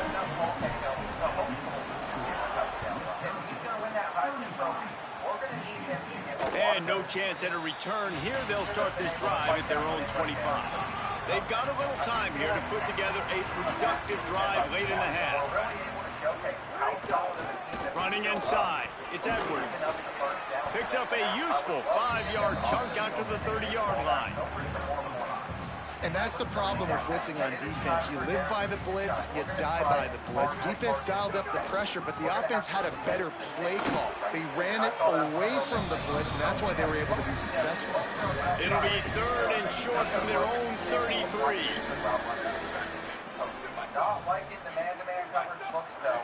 They'll try to get the first through the air. Right on the money. A pickup of 8 on the play, enough to move the sticks and set them up with a first down after the 2-minute timeout. Here's this offense with a fresh set of downs. We honestly should have just thrown a pick, and we're going to look to end this first half with a 53-yard field goal where that was the proof. On the ground, it's Edwards. A nice job being gap sound by this defense. And here you go. Watch what this offense does. They'll get right back on the ball, and they'll go really quick, so you got to be prepared. Second down, he'll throw it. Got it in the middle, it's Edwards. Make the stop at the 40, but he's got 15 yards on that one and a first down. Well, you haven't seen a lot of incompletions from this guy now in his last 2 games out. Completed over 70% of his throws last week. He's doing it again in this game. Grabs it inside the 15.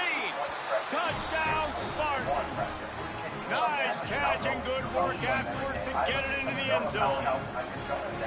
You got to wonder if that's going to be the play that changes the momentum in this game for the offense. It had been tough. They were up against it here early in the game, but the quarterback now is starting to find a little bit of a rhythm. Really nice touch and throw on that touchdown. And here we go. This might be the play that gives them their confidence.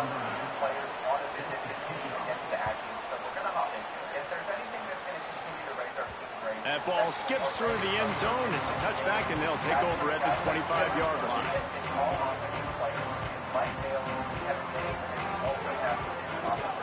Keeping it on the ground inside, it's Jackson. Not a whole lot of progress made there on the short run. After the 3-yard pickup, they come to the line 2nd and 7. They'll go right back to him. And the defense makes the stop after a minimal gain. I like the decision there in the RPO game too, guys. I know he only got a couple of yards, but that play's going to open up bigger opportunities throwing the football down the field in the RPO game too. So keep handing it off to this guy. Quarterback feeling the pressure, and down he goes at the 22. Timeout taken by the Spartans, their first of 3. They'll have 2 left to work with before the half. And the Badgers will punt this one away. Getting our first look of the afternoon at the punter. Fair catch is signaled and made, and they'll go to work from the 27-yard line. Michigan State's offense heads out, ready to go to work. This late in the half, you're behind. You'd love to create something before the break to build momentum, Jesse. But you've also had some miscues on offense, a big part of why you're losing the game right now. I'd take it into halftime, make my adjustments, and come out ready in the second half. Yeah, I'm going to take it into halftime too, Paul. But I'm trying to put some points up right here. Be aggressive, set the tone, be like, hey, listen, this is what you're going to get in the second half, so find something really quickly you can go to. Looking to throw on first down. Picked off. What a play to set him up. Bringing it back. And he's going to take it all the way back. Touchdown, Badger. Lining up to add another. And the extra point will tack another one onto this lead.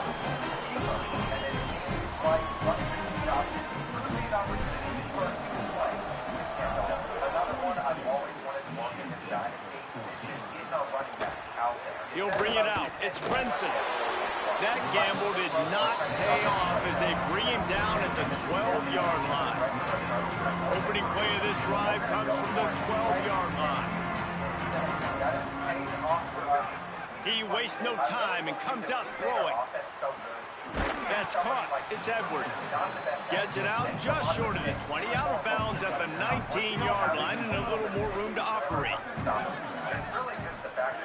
Second down, they'll go to the air. Fires to the wideout. Grabbed over the middle. It's West. All out of space. And he picks up a huge chunk of yards on that play before he's finally hauled down. back to where I think we make mistakes and we still end up having success. This is what we have built FIU up to, though. From the red zone, he's going to throw it. Under fire. He's sacked. This defense all over it. Now the Spartans calling their third and final timeout. And they won't be able to stop the clock again for the remainder of this half. That last sack got them behind the sticks. It's second and long here. Pocket breaking down. Just had to get rid of that one. Good job to avoid the loss. It's a good decision by the quarterback. I know that's not going to come from the stat sheet. You're in the pocket, nobody's open. Don't risk turning it over. Just throw it away. And it's third down, but they're going to go ahead and try the field goal and try to get points before the break. It's good. He's going to hit a string right in the middle of the uprights there. How great is it to know that if you can get the ball down somewhere close to the 40-yard line on your opponent's side of the field, you're walking away with at least 3 points because this dude is automatic. One more play before the teams head to the locker room. The hand to the running back. And after that short gain, they'll head to the locker room. It's halftime here. We've played 2 quarters here and reached halftime, and we will now check in with Kevin Connors in the studio. Fellas, we are beginning to see a little separation in the standings. The Week 5 edition of our update show. We start with a look at Ohio State taking on the Iowa Hawkeyes. Fielded in the end zone, it's Williams. That gamble did not pay off as they bring him down at the 12-yard line. Michigan State has the ball back, and here comes the offense. Got blown out in the first half and now just desperate to find anything to generate momentum here in the third quarter. It just starts with one play, though. Just need one thing to go right for this offense to start to build that momentum, and then that becomes infectious for the defense, for special teams. Everything can change. It just takes one play. It really can, and it's so strange, and you can't quantify it. I don't know how to describe it as a coach or as a player, but you got to make something happen, and it's got to start on this drive. Now on first down from the 30.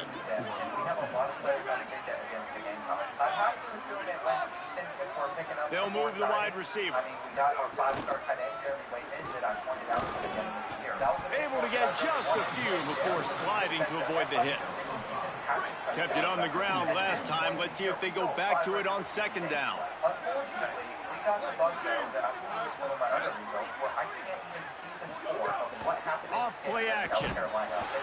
Rush coming in hot, and they got him at the 29. This quarterback has to know he's got to get rid of the football quickly. This defense has already shown on film that they'll rush this outside linebacker off the edge and make the count 5 on their pass rush. But with his speed and his flexibility, he's too much for a lot of these offensive linemen to handle. That pass is well off target. He got hit as he was trying to throw, and they can't convert on third down. The Spartans will send out the punt unit. Oh, man, that is an absolute rocket launcher of a punt. And the punt hits at the 8 and goes into the end zone for the touchback. And Wisconsin has its offense back on the field. Goes to the option. Quick toss. Defense there to stop him after a gain of 1 to the 22. After picking up a couple at 2nd and 8.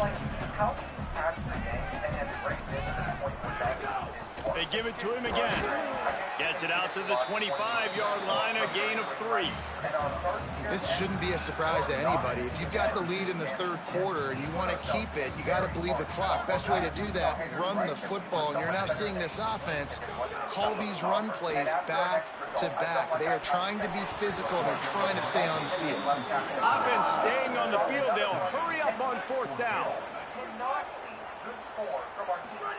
Fourth down, Joseph. Intercepted, and the defense has set him up.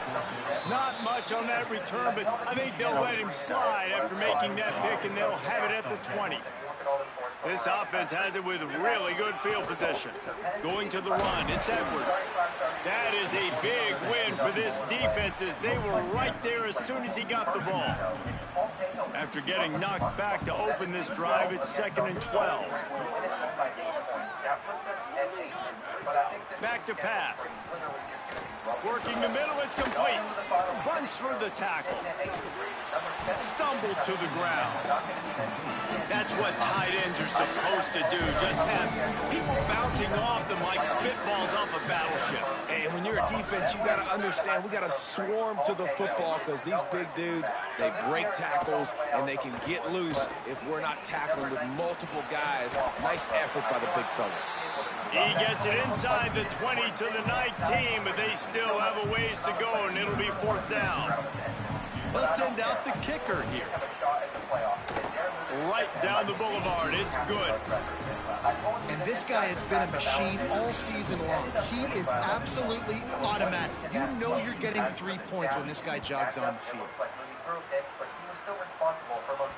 The ball bounces through the end zone, and it will be a touchback. The Badgers start this drive as the offense looks ready to roll. Mistakes are going to happen, as they did on that last drive.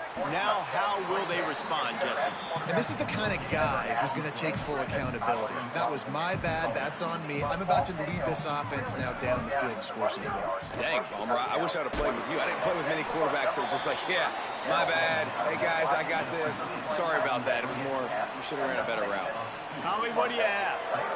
Guys, things are starting to get intense down here on the sideline. The turnovers have been the story of this game, and it all starts with this defense. After that last interception, they came...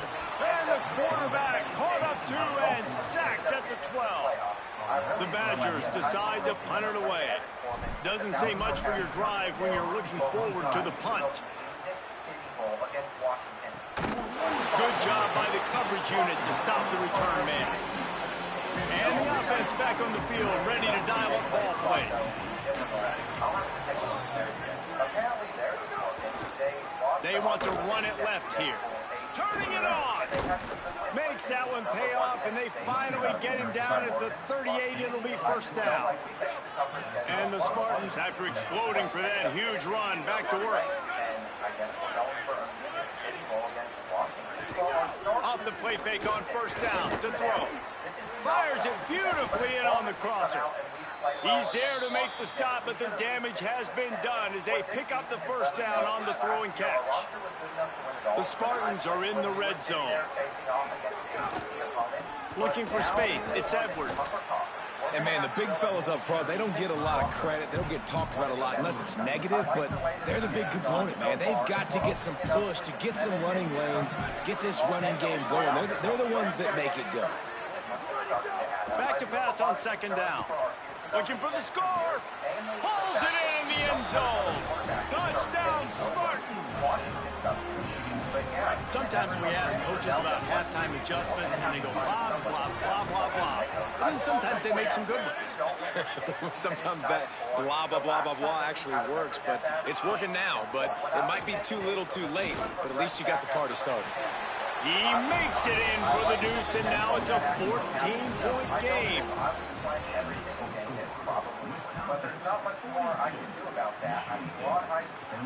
He'll start the return inside his 5. He was hoping for something a little more dynamic, but they get him on the ground at the 20. Here comes Wisconsin's offense to get this drive underway. They didn't get much done the last time they had it, to punt it away from deep in their own territory, hoping this drive will be more productive. They'll knock him down for a loss of a couple. And a lot of times the fit up front, you know, linebackers are fitting holes and that ball bounces and it's supposed to go somewhere. And sometimes it goes to a DB and the offense will get a W. Like they'll get a win because you'll break a tackle. How about the tackle by that young fella? I know he likes to cover, but I love the way he comes up and makes the tackle. Makes the grab. Knocked down immediately, but a nice pickup on that one. Well, the defense playing zone coverage there. They're taking away all of the QB's primary options down the field, so he has to check it down to the drag running underneath. From the gun on 3rd down, Joseph. Oh, they really could have used that catch there. Physical pass defense. It brings up a 4th down. Wait just a minute, guys. The offense looks as if they're going for it in their own end. And they stop him short. Complete the pass, but no 1st down. Great place to start for this offense.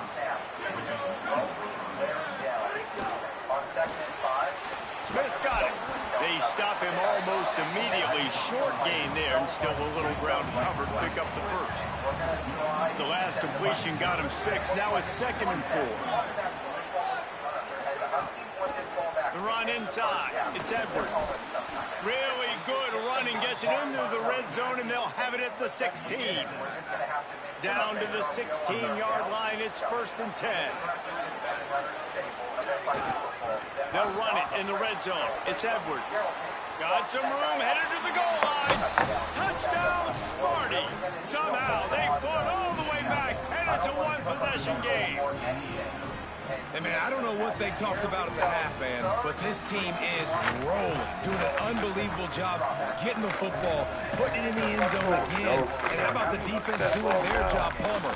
Momentum is crazy in college football, but here in the second half, they've come out and seized it. Yeah, this has been a master class in complementary football. Offense doing their job, the defense getting off the field, giving it back to the offense, everything going their way, and you're right.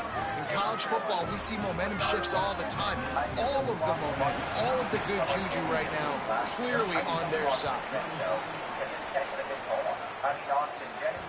The kickoff bounces through the end zone. They'll bring it out to the 25. They'll put this one in play. First snap of the drive from the 25. But I think he will pull off a deep shot down the field, and we might have him. Turns around, catches the football, and no one is going to be able to.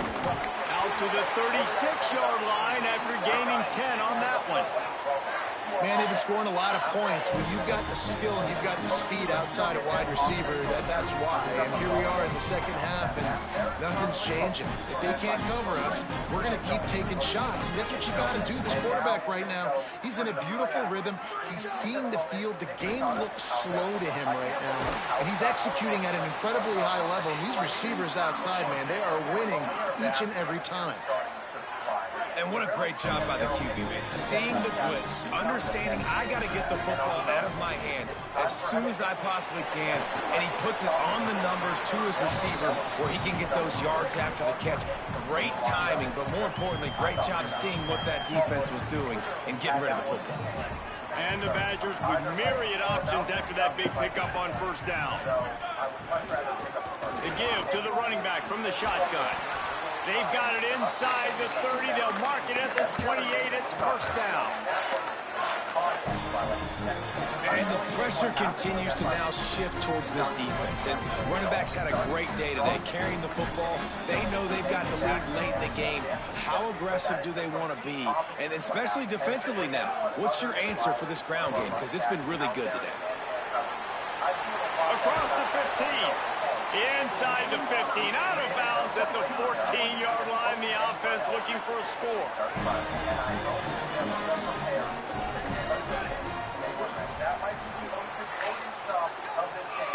As we head into the 4th quarter, both teams hoping to rely on the running game. Here's how the two backs stack up.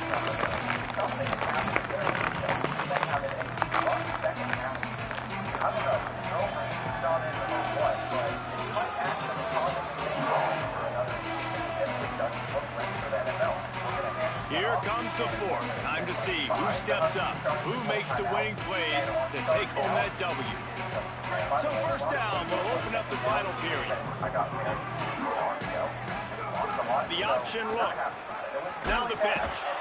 And the 4th option there is to throw it in reverse, and that's what happened on that one. There is a Badger slow to get up. They'll stop play and have the trainers look at him. Got some work to do on 2nd down after that last one. They need 13. Stopped at the 13-yard line as they try to turn this into points.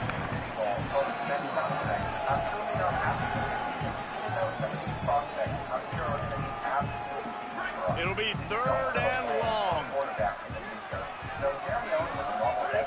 Joseph into the end zone. And he's got it.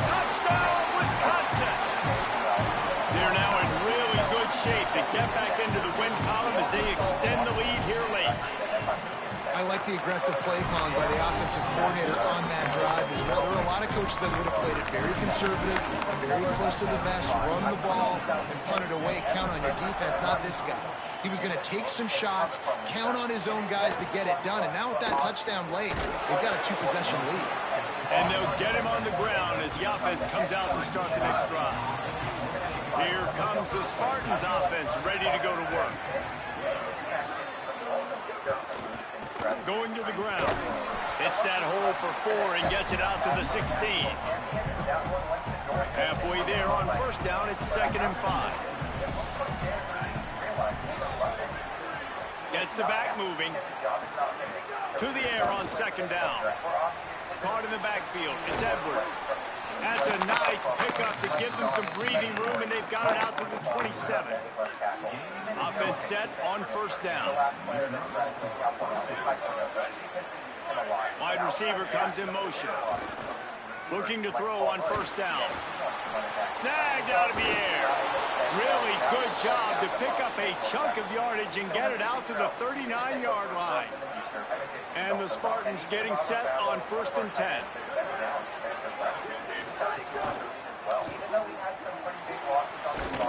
He's brought down, but there's a flag on the play. Let's see if it stands.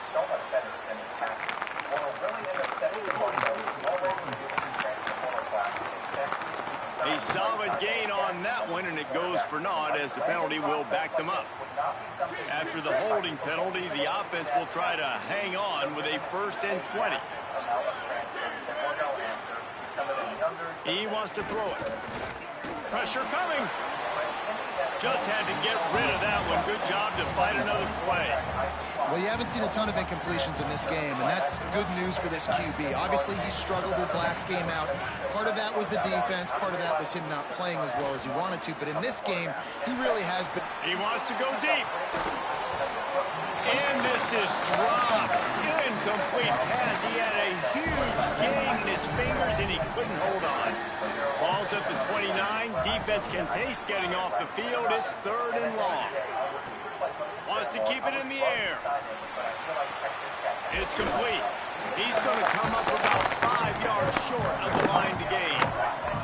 Down in the 4th quarter, it's too late for empty possessions. They'll go for it on 4th down. He'll try to throw and pick up the 1st down. Unloads to the wideout. Can't find his man. It'll be incomplete, and that is a heartbreaker this late in the game. Let's see what Holly Rowe has for us on the sideline. Hey guys, down here on the Wisconsin sideline, I can see a developing situation with their quarterback and the coaches. Their QB has struggled here today with the turnovers, and there's a lot of conversation. They're showing him those mistakes on the film, trying to get him to see what he's missing. They want to get some confidence built back up in this quarterback, but right now he's shaking his head like, I've got this, I've got this. We'll see if he really does here to take the field. Nice. Holly, thank you. I understand the sense of urgency for the offense now because you're trailing here by a lot in the 4th quarter. You're just trying to take a shot to see if you can get on the board and get some of this momentum back. But the problem is the defense understands that, so they're playing coverage, and they're doing a good job on the back end. Nice job forcing the incompletion. At the end of that play, there is a Spartan who is slow to get up. They already have a comfortable lead, up by multiple possessions, but they're going to go for it here on 4th down. They make the catch, and the defense will force the turnover on downs. Well, you're up by 2 possessions in the 4th quarter. They're hoping with that conversion they ice the game. They don't get it. It feels like they're going to win, but we've seen crazy things happen in college football, and they've left the door open here late. Let's see what happens. Creating some space, getting just enough good blocking, and they've got it up to the 47-yard line. Offense gets set for 2nd down. Wide receiver going in motion. Looks as if he's going to run it. Got a little grass. Slides, avoids the punishment, and picks up the 1st down. Now on 1st down from the 43. Running inside. It's Edwards. And there was nowhere to go. Just stopped in his tracks in the backfield. The Spartans trying to find their way forward after the big loss on the last play. Behind them, we have Greg Trapp. He's going to have silver shifty. I was working on his elusiveness whenever he was younger. Now he's just started to... They've been running it, but now the pass. And he just flat dropped it. I think he wanted to run before he secured it. Now facing a 3rd and long. From the gun, wants to pass. Here comes the heat. He's got an open man. They are on the move as they pick up the first down. They'll spot it at the 28. And the Spartans go rolling down the field. They'll move the tight end. This time they'll go to the running game. Breaks into the open. Got some room, entered to the goal line. Touchdown, Spartan. And after being in a huge hole, they're all the way back, just one possession away.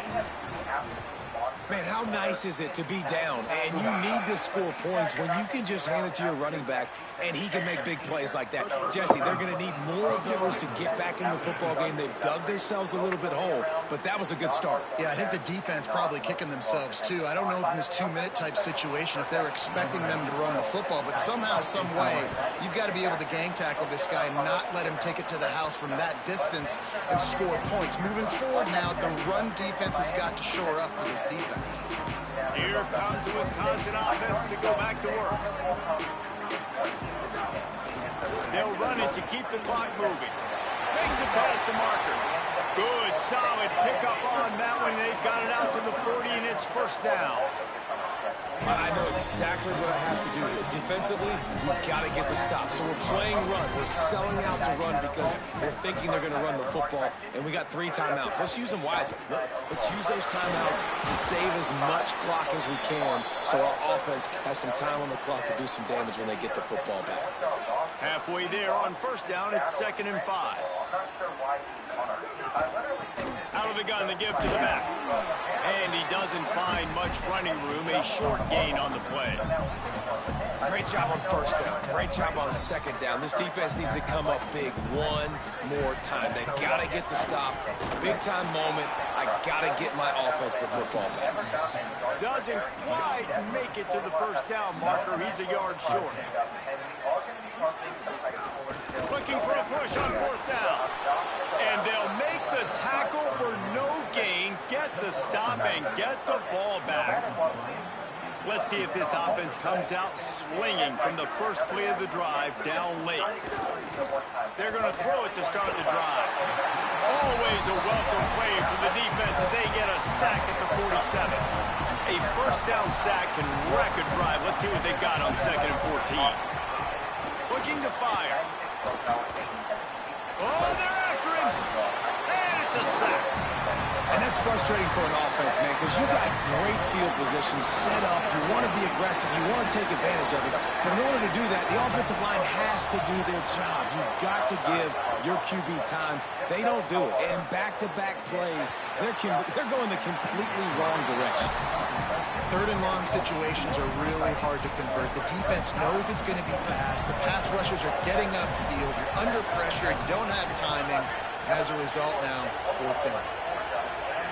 On 4th down, they'll pass for it. Going over the top. Intercepted. Big play. Stops the drive.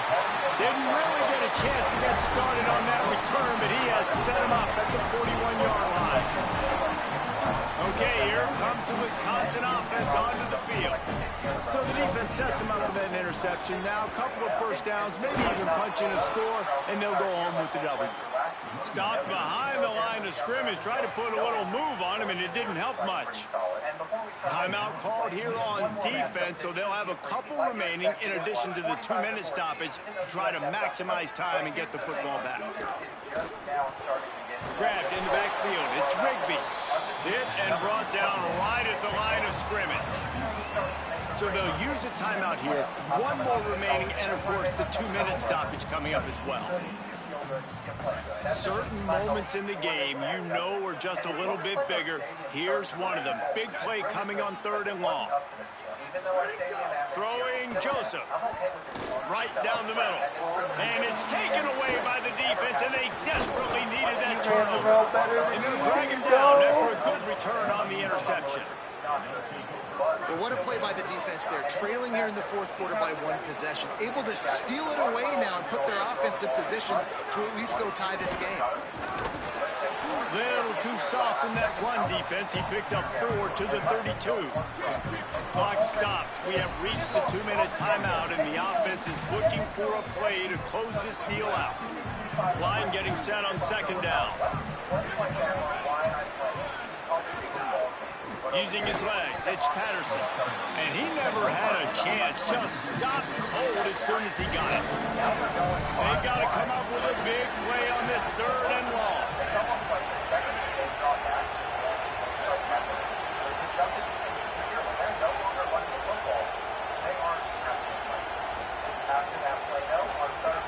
From the gun, wants to pass. Got the back over the middle. Offense has gained momentum with 3rd down conversions like that. They've got it at the 25. What a great job by the quarterback working through his progressions here. In a 2-minute situation, he throws for the end zone. He was open, he had it, and he dropped it. Would have been a touchdown. Instead, it's second down. Plenty of distance between them and the sticks here on second down. Pulls it on the option. Gain of 2 on the play, sets up 3rd and 8. Got to get to the line quickly for this 3rd down play. From the gun, wants to pass. Here's a hit. Oh, and he got drilled as he just got rid of the football. Field goal unit's not coming out here, guys. I think they're going to go ahead and go for it on 4th and long. Desperate to convert, and he'll throw it. He finds a soft spot in the middle. He's got enough for the 1st down, and they roll the dice and convert to keep this drive going. Wants to throw it again. He caught it. On the defense, shoves him out of bounds at the 2. It'll be second down, and remember, they can pick up a first without scoring. The play action fake. They're working that left side. And he will score! Touchdown, Smarty! What a massive play by this offense. Man, you needed it. Great execution. Now kick the extra point, tie this football game up late, or do you go for 2? Do you go for the win? Do you try to take the lead? That is a you decision. It bounds through the back of the end zone. It'll be a touchback. And Wisconsin has its offense back on the field. The drive starts from their own 25-yard line. Keeping it on the ground inside. It's Dupree. That one could really put this drive into high gear as they have a 1st down at the 37. And you can only call that run play here late in the football game, needing points, when you have all 3 timeouts. You just take one here. Nice job by this offense. They still don't have to be in that big of a hurry. Nice job managing their timeouts. Wisconsin stops the clock, uses its 1st timeout. And they'll still have 2 timeouts left for the rest of this game. Joseph. And the physical play there forces the incompletion on 1st down. And this offense has another opportunity to put a scoring drive together. They've done a really good job, man. Their defense, it's been okay. Like, giving up a lot of...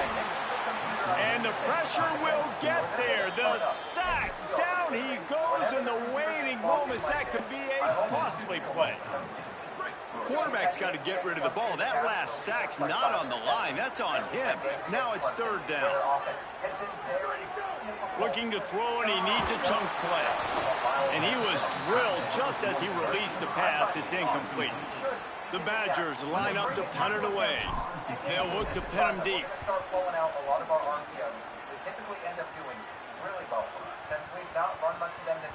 And the punt will hit at the 7, and they can't corral it. It goes into the end zone. It'll come out to the 20.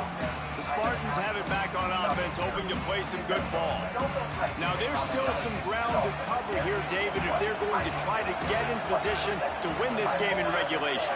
Yeah, and you practice this every week. This is the moment in practice, the 2-minute drill. Get as much as you can. Rush the field goal unit on. And Jesse, you better be prepared for this moment. And David, this is exactly what quarterbacks live and play for. You're now in a position to go win this thing for your team. Well, guys, let's play some more. Headed to overtime. And this just feels right. Both of these teams going back and forth. So, of course, David, this thing needs to get decided in OT. Let's see who's better. Short amount of time to do it. A couple possessions probably. Maybe one possession each. Who's the better team?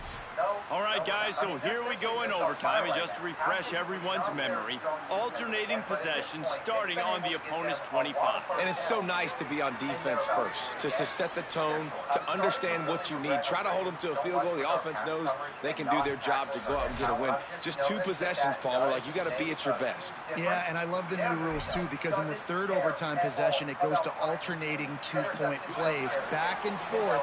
Who's got anything left in the tank here in OT? Going with the counter play here. And after that run, there is a player still down on the field. The junior running back slow to get up. We hope this is just momentary. Howie Rowe will keep an eye on everything for us. Solid pickup of 4 on first down. It's 2nd and 6. Sends it back in motion.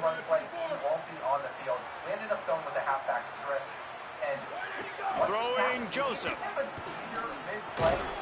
And that pass will be jarred loose on 2nd down. That brings up 3rd down. That's what I'm talking about. That is how you close. And when a guy's going to make a catch, you make sure he doesn't make it. Physicality, using your pads, running through him. If he runs this back, this game's over. Got room on the return. And that will put a stamp on it. A game-deciding play as they seal it with a pick.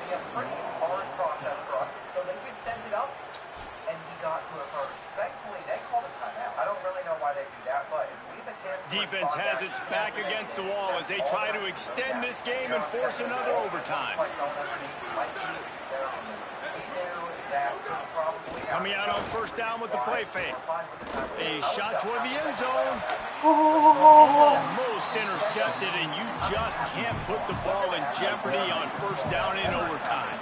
Backed up now, here's 2nd and long. Back to pass. A shot toward the end zone. Oh, and this one's picked off. A huge overtime turnover. And the takeaway is the exclamation point. The game saver for the win.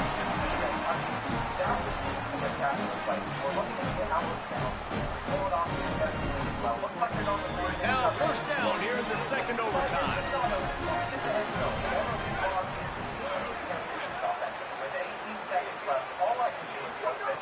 Wasting no time throwing on this drive. Pulls it in. It's Rios.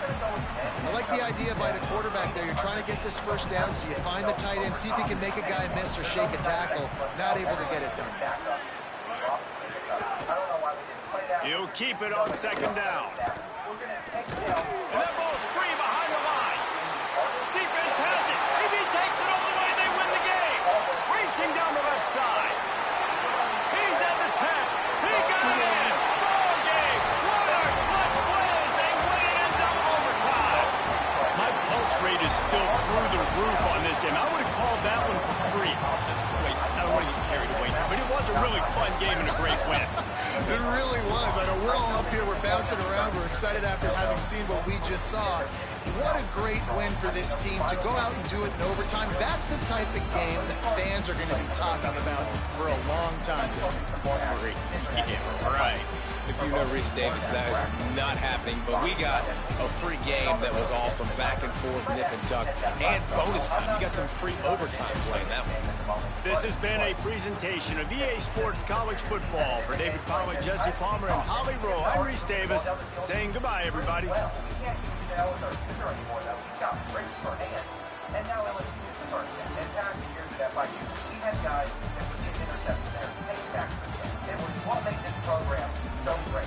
But now, we're just not playing that. I'm really hoping they run the football on 3rd and 2, though.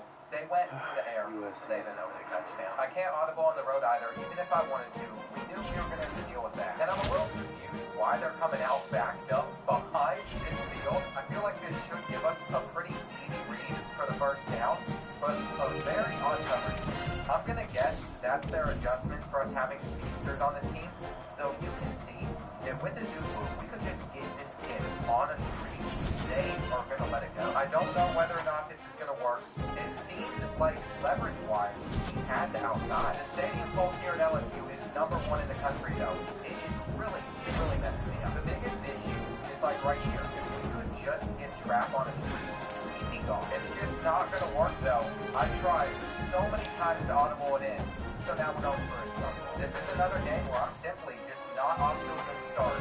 So we're going to get an interception with Adams. He worked on purpose, and that is what we needed out of our defense. We're right back to defense. But I can't even guarantee that we're going to get a field goal out of this. Third down, I mean, that throw is going to get us closer. I really don't know if we should be going for it in this situation, though. I just don't want to take 3. We're going to be aggressive. We're going to trust Nick Machado, and he gets us down. I think the hardest adjustment for me playing on the road is I never call the play I actually want to run. I just end up audibling after the play call. I can't do that here, though. Whatever I'm calling out of the huddle, out of coach suggestions, I got to be able to run. I just have a bad habit of quickly selecting a play and then changing it up once we get to the line. Once I can see what the defense is showing. That was a laser right there, though. We didn't get into that window. Okay, no, I'm feeling that we might need to go back to one of my favorite plays from season 1 and throughout most of this rebuild. Quarterback class, which is enough. Now we're in a position where everything we do defensively super big. I do not want this one to go on for as long as the Clemson game did, and they're trying to test Skaggs. He just made a great tackle.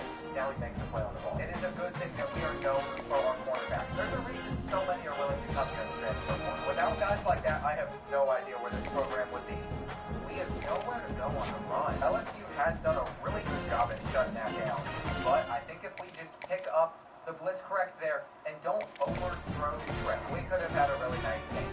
Instead, I don't even know what this play call was, but we're going to go for the first. There's no reason to be this aggressive early on in the game, but we're going to anyway, and get lucky. I just want this to be the final drive of the first half, and Nick Machado gets out. And from that moment, I've continued to try and just run the football here. I don't see anywhere to go, though. He even fumbled it, but we got it back. Here we go, 3rd and 9. Big play for us. I did not expect that linebacker to stay on the top. I was hoping he'd clear him and we just get to that zone. This is actually torture. If this goes in, we're lucky. I've been pretty fortunate on this game. Not have to run through that white 6 meters too much. It's about to be 3rd 13. I would have honestly been fine just taking it to the half, but they called a timeout. So now we're hoping to get a stop. And if we get that stop, we're going to get it back. The punt, we are trying to scoop up. I'm afraid that we just deflected it. And the safety, I didn't think it was going to take a bounce like this, dude. I thought we'd just scoop this up right here. But instead, it's off of the shin. He acts like you know where the ball's at. And they get 2 points out. And you know how this goes as well. They ended up getting into low range. That was certainly a new experience. I've never had that happen to me before in a college football video game. Sometimes those possession catches don't look that fluid either. I don't know why it looks like it just like glitched to the ground. What is important though is what type of coverage we're about to get. If it's cover 3, I had a pretty drawn up, but that was cover 2 invert, and look at this scene. I mean, Paul Bush is gone right here. Paul Bush has got to be gone. He's not. We're throwing it above that kid's head, but it can't be caught. What's crazy though is I got bailed out by sending the punt and accidentally an extra play. We scored a touchdown off of a pick 6. Maybe that's the game telling me that we're going to be better in sim once I'm no longer controlling this team. 3rd and 7. I figured they have routes out there like that. Typically, whenever you get a bunch of looks from the computer on 3rd down, they have a drag and then an angle route. If we're sitting in zone coverage, it is incredibly difficult for us to stop, and they're going to hit us with a flag. I really don't like Theo Shell. He might be my least favorite defensive back I've used throughout this entire series. On 2nd and 11, we got some underneath shading, which is about to give up a big run. 2-man under can kind of scare me in those spots, and they catch it plus flip in. I could have told you this game was going to be difficult for us. I didn't know it was going to be this difficult. I can't guard both of them. We also don't have my running back of choice out there that I would but I'm going to be honest, George Amir gets that, while Paul Cahill probably wouldn't have, which is why he's also going to go in on 3rd. And sometimes you just need someone that's going to run through a bunch of them. I threw a kick straight to the defense.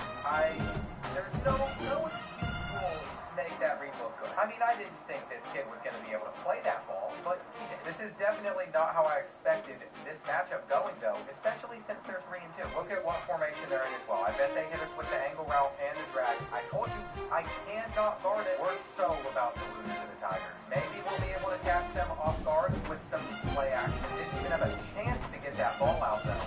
It's going to be cover 2, and they have a guy playing over here on the sideline. It might have been cover 2. This is so sad. It's actually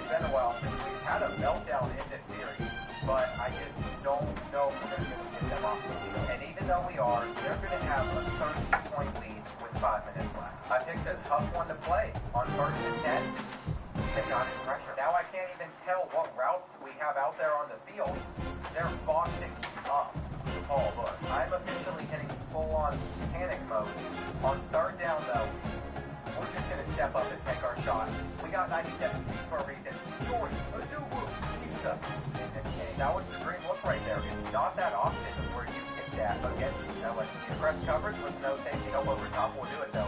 We're running cover 3 on third down, and he can't get that. You see what we needed? We needed a stop. We needed a quick touchdown. And now, this could be the last drive of the game with 4 minutes left, where we're able to get this one out. We're no longer in a rush. I no longer have to force anything, which is great news. So if we end up throwing a pick that ends this one, I'm going to be so sad. They're just giving us the biggest hole possible on third down, though. I don't know why they do that. You would assume that we're probably going to run it in that situation. Right before the 2-minute warning, I'm going to get off one other snap as well, just because I saw what I wanted to see.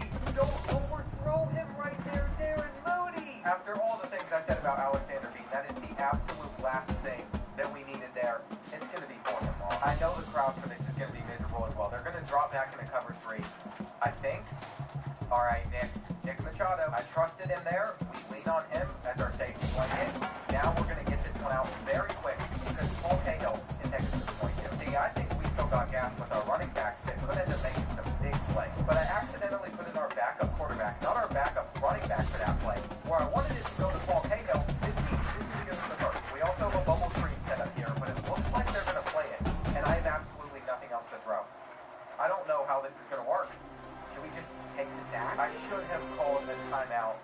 It's going to be 2nd and goal from a lot farther back and step up and run. This puts me in a very challenging spot. 2 plays, 3 spin zone. Obviously, Paul Bush is my first read. We're going to go for the aggressive catch. And look at Peters making the sack. I did not see this kid on the field before. This kid's tiny. I think Juan Peters might have gotten like his first snap ever. I missed that kick. I might have missed that. But I think that was one of his first snaps ever, and it's going to be a game-winning touchdown. I can't believe we actually pulled that one off. 8 seconds left now. No field goal range. This one's going to be over. See what I'm saying about this game, man? Like, that whole drive right there just gave me highest of highs. I absolutely love the game. And then I'll run into stuff from, like, how is it there? We did the pick. I'm going to be honest, I thought we were about to catch that. What a performance, though, dude. FIU improves to 6-0 on the year. Now, this is a school career record that I can promise is legit. Darren Mooney sets the FIU career passing yards one. It's kind of crazy to me that this is now his 4th season with us. It feels like just yesterday we were making trips down to Biloxi, Mississippi, trying to get the 5-star to sign on, and he did. It was the greatest decision he could have ever made. But ever since then, it has been challenging to get quarterbacks to come. If there's one position I found really hard to recruit on this game, it's definitely that one. Matt Sloman could also come in as well. So we're going to have an extra 2 QB options next year. The only thing that could still mess that up is if we lost to Arkansas and Samford, but we're at home, we're 18 overall better, and I'm just hoping for the best. From the looks of it, we set another school record. Nick Machado has set the FIU career receiving touchdown record. And with a 31-14 win over Arkansas, we took care of business. I'm still not feeling great about this season, though, because Miami's ranked #1 in the country. We're probably going to have to play our rivals at some point. Georgia's #7. We picked Oklahoma who's #12.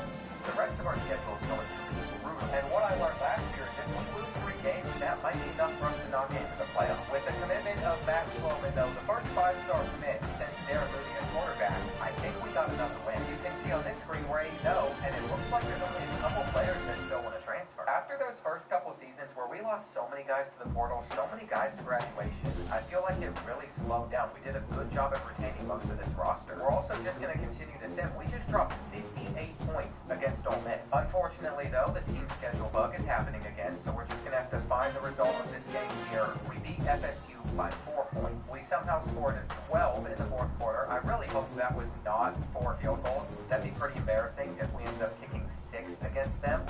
We did. It's still pretty clear to me, though, that most of our success is coming from Darren Mooney. This is a home game against Oklahoma, #8 in the country. Not a team I'd normally want to sim against. I just feel like I'm going to want to play against both Georgia and Miami, and look at this dude.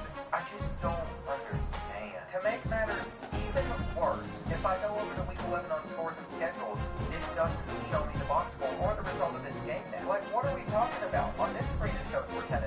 On that screen it says we're 9-0. I guess the only way to see the result now is see that we won from this screen 41-20. You just got to keep on coming up with solutions sometimes. It is time that we make that tough decision, though. Do we want to play our final game that I can hop into in the regular season against Miami or Georgia? The thing is, if we lose to Georgia, we could still go out, beat Miami, and get an SEC championship against them. And either way, we're playing the Hurricanes in the SEC championship if we do make it there. So I'm actually going to hop into this one against Georgia. I'll also say, for being undefeated in the SEC, I'm surprised that we're ranked number 3. But let's just hope that this one goes well. We got Kirby Smart still there like 5-6 years into the future. I've seen him take some crazy jobs. I think someone said he went to be like the defensive coordinator at UAB. There is no more picturesque stadium in all of sports than the Rose Bowl. After a full day of college football, the sun is down, the lights are on, and we still have more for you on EA Sports. It's the Wisconsin Badgers and the UCLA Bruins. Reese Davis, David Pollack, Jesse Palmer with you. Holly Rowe is down on the sideline. Hello, Holly. Hey guys, caught up with Coach Bob Chesney before the game. He is taking a 1-0 approach. Even though this team is on a 5-game winning streak and they have an unranked opponent coming into town today, he said all we have to do is keep going 1-0 all year long. If we keep a week-by-week focus, we'll look up and be in the college football playoff. That was his message to the team before this game. Back to you. Thank you, Holly. Really looking forward to this matchup.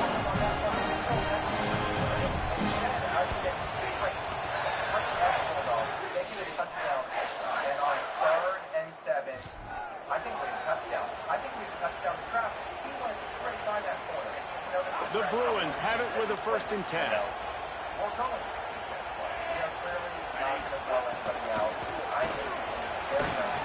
Makes the catch. They will score. Touchdown, Houston. Going to stop pretty easily here. I mean, they're just going to have pitch routes out on Couldn't ask for better starting field position for this offense. They'll run it. It's Knight.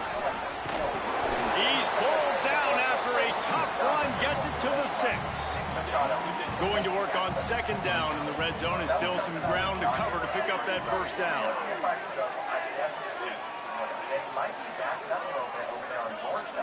Throwing, Imaliava. Rushes on him. Touchdown! Having 2 really good receivers like that can just make plays. You can just kind of scan the field and look for it. It's pretty effective to just have a lot of streaks out there. And we have been able to drive down the field pretty quickly. Paul Cahill just got caught on the offensive line, though, so I wasn't able to get that one out where I wanted to. You can also complain that we're wearing the Vice jerseys without me putting on the actual jersey itself. I might still have tried to fit that one just for old time's sake up my sleeve one more time in this video. Not at the moment, though. Don't give up a touchdown. I'm not happy they're getting a field goal. From here, it would just be a 30-yard field goal try. Let's see how aggressive they're going to be to try to pick up that 1st down. And the defense knew exactly. That catch did not work out for us. Are they going to go into cover 2? Or are you going to cover 1? We stopped short of the line to gain. Needed about 3 more on that one. This is makeable field goal range here, but it looks as if they'll go for it on 4th down. Joseph to throw for it on 4th. He's brought down, but not before. 50-50 ball. He didn't even try to go up. It's okay, though. We still have an 11-point lead at the half. And that's the money down, man. 4th down, you just have to have it somehow, some way. You're calling a pass play. You're trying to get it through the air. Nothing open downfield. And he just takes over. He just tucks the ball and runs, goes and gets it. Great job, great decision-making by the quarterback on that play. That's the end of the quarter, and UCLA has the lead. And they jumped out to that edge early. As we wrap up the first, let's take a quick look at our game stats.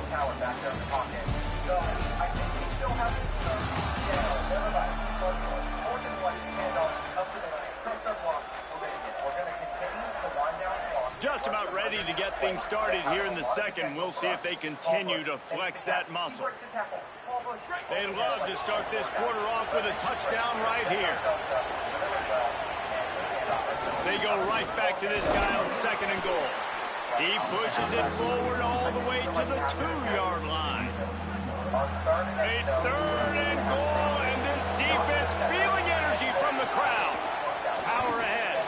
And he breaks the play. Touchdown, Badger. And how about this offensive line? 3rd and goal, you got to stop them out of that bunch formation. You know that they're going to break that tackle, though. Georgia is going to get back in. Those big plays are only satisfying whenever they happen to you. Whenever it's against you, it's not. It'll be 3rd and long.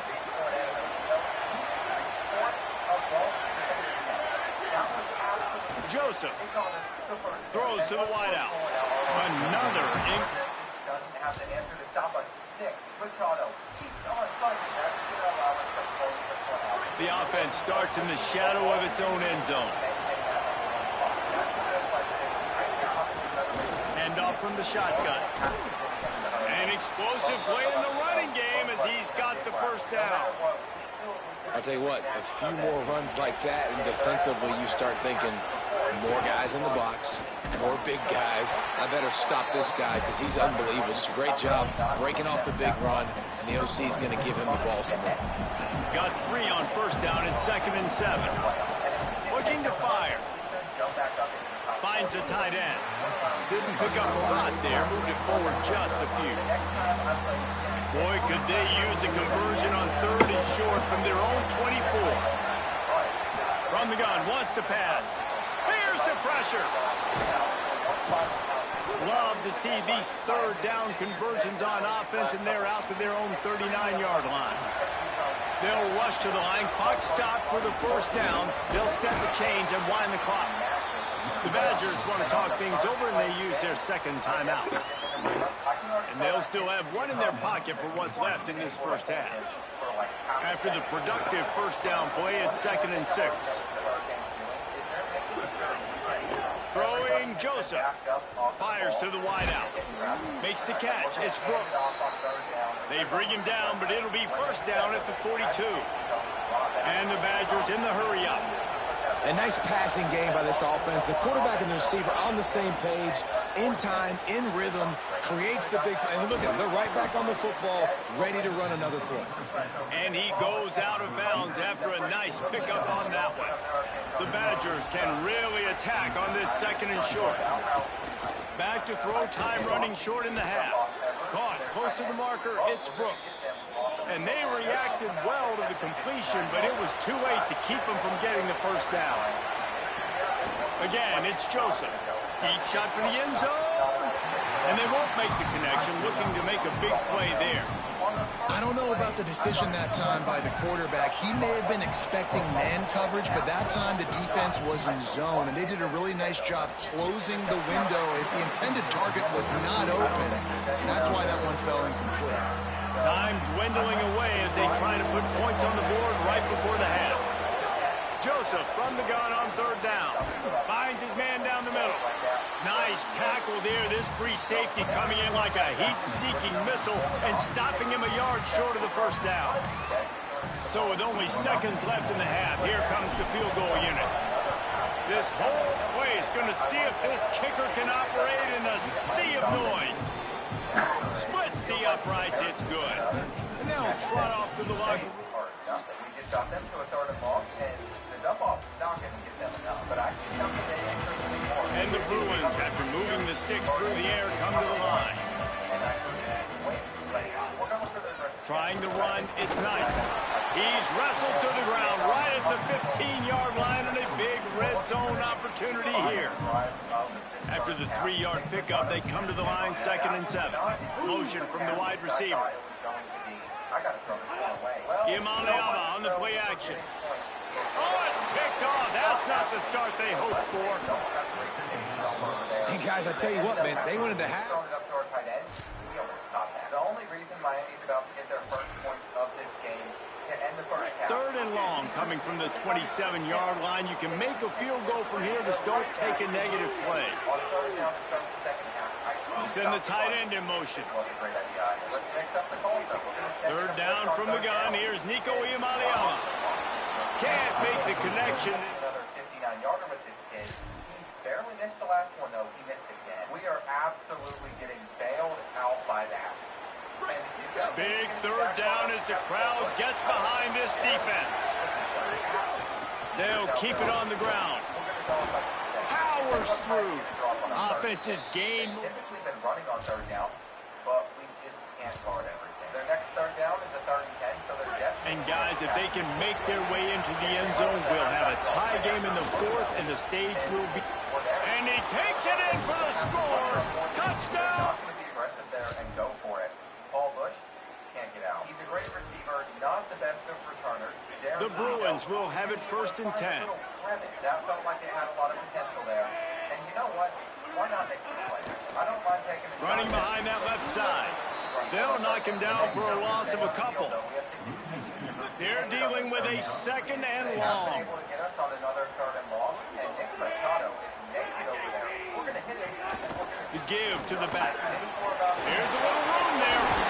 Makes that one pay off, and they finally get him down at the 38. It'll be 1st down. And the Bruins are moving quickly down the field.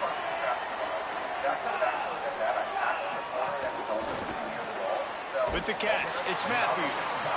Just what this offense was looking for. Sets him up at the 26 for the 1st down.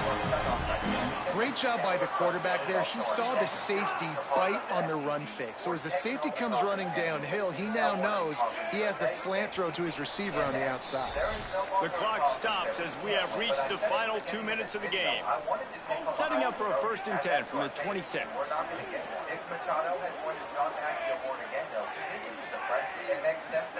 Here's Iamaleava to throw. Unloads to the wideout.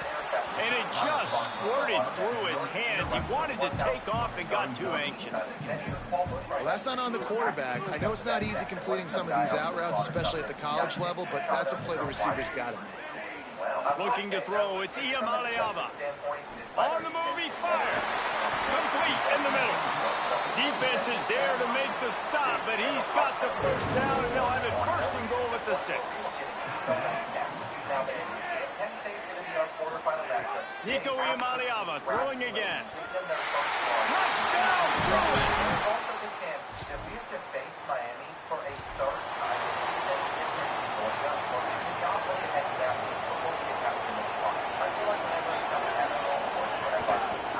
From the shotgun, they'll run it. Stopped after a gain of 3. It'll be 2nd and 7. And they tried to sneak the run in there, but immediately you got to call a timeout here. You got to stop the clock. Then you can get organized, go to the sidelines, still have 1 left after that. You realize you've got to get points, but now you get to get your quarterback over here and get in his ear a little bit. Well, a nice gainer on that running back screen. Now, how about the offensive line getting downfield and getting blocks to really help out the back, find some space to go to work? And they'll bring him to the ground after a short gain. I just don't like the play call, guys. 2 straight runs, and you're just wasting clock. At this juncture of the game, you need to score, and you got to score quickly. Running the ball is not going to get it done. And they'll wrestle him to the ground after a short gain. These fans stepping up to help this defense on 3rd down. Trying to make magic with his feet. That'll be enough for a 1st down as he crosses the 50 and gets it to the 48. I'm sure these guys on offense dreamed of this situation. Big stage, time winding down, desperately needing a score. Well, now they can make those dreams reality. The Badgers want to talk things over, and they use their 2nd timeout. And they'll still have 1 timeout left at their disposal. And here comes play number 6 of the drive. Joseph trying to make magic on the scramble. They finally get him on the ground, but not before he rips off enough for a 1st down. Everybody has to be set. They have to get it off. Wants to throw on 1st down. Fires to the right. And this will be incomplete. A big hit there forces 2nd down. Couldn't make the connection last time. Let's see if they throw it again. Wants to adjust the pattern. Back to throw, and he's got to do it here late. He's going to take off. He's knocked down short game, maybe a pickup of 3. That defense rallied to the ball in a hurry. Offense uses a timeout, 17 seconds left on the clock. Now facing a 3rd and long. Got a man in the middle. Finally corralled, but not before. He picks up the 1st down. And the Badgers are in the hurry-up. Throwing Joseph. Fires into the end zone. Can't make the grab as he was going for 6 right there. Hey, this offense has been a struggle bus. I mean, just call it like it is, guys. It hasn't been good, especially the passing game. And I'll tell you what, QB's played better games before. And I'm interested to watch. Can he stay positive? Can he finish? Takes it into the house, and the clock is at 0, and they are down a single. Man, you did the hard part. What a drive, putting points together, getting 6. Now, what are you going to do? Decision time. Do you want to go for the win right now, go for the 2-point conversion, or kick this thing and go into overtime with seconds running down on the clock?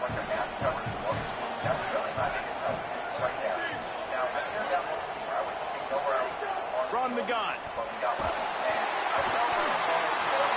It's incomplete. The try for 2 is no good, and this game is over. The big gamble does not pay off. They reeled off 6 straight to start the season, undefeated, bowl eligible, but when you have that kind of record, the possibilities seem limitless. What a great way to start the season. The best way possible, right? Like 6-0, taking care of business, building momentum. This squad continues to climb up the ranks. They're getting better. They're getting more respect.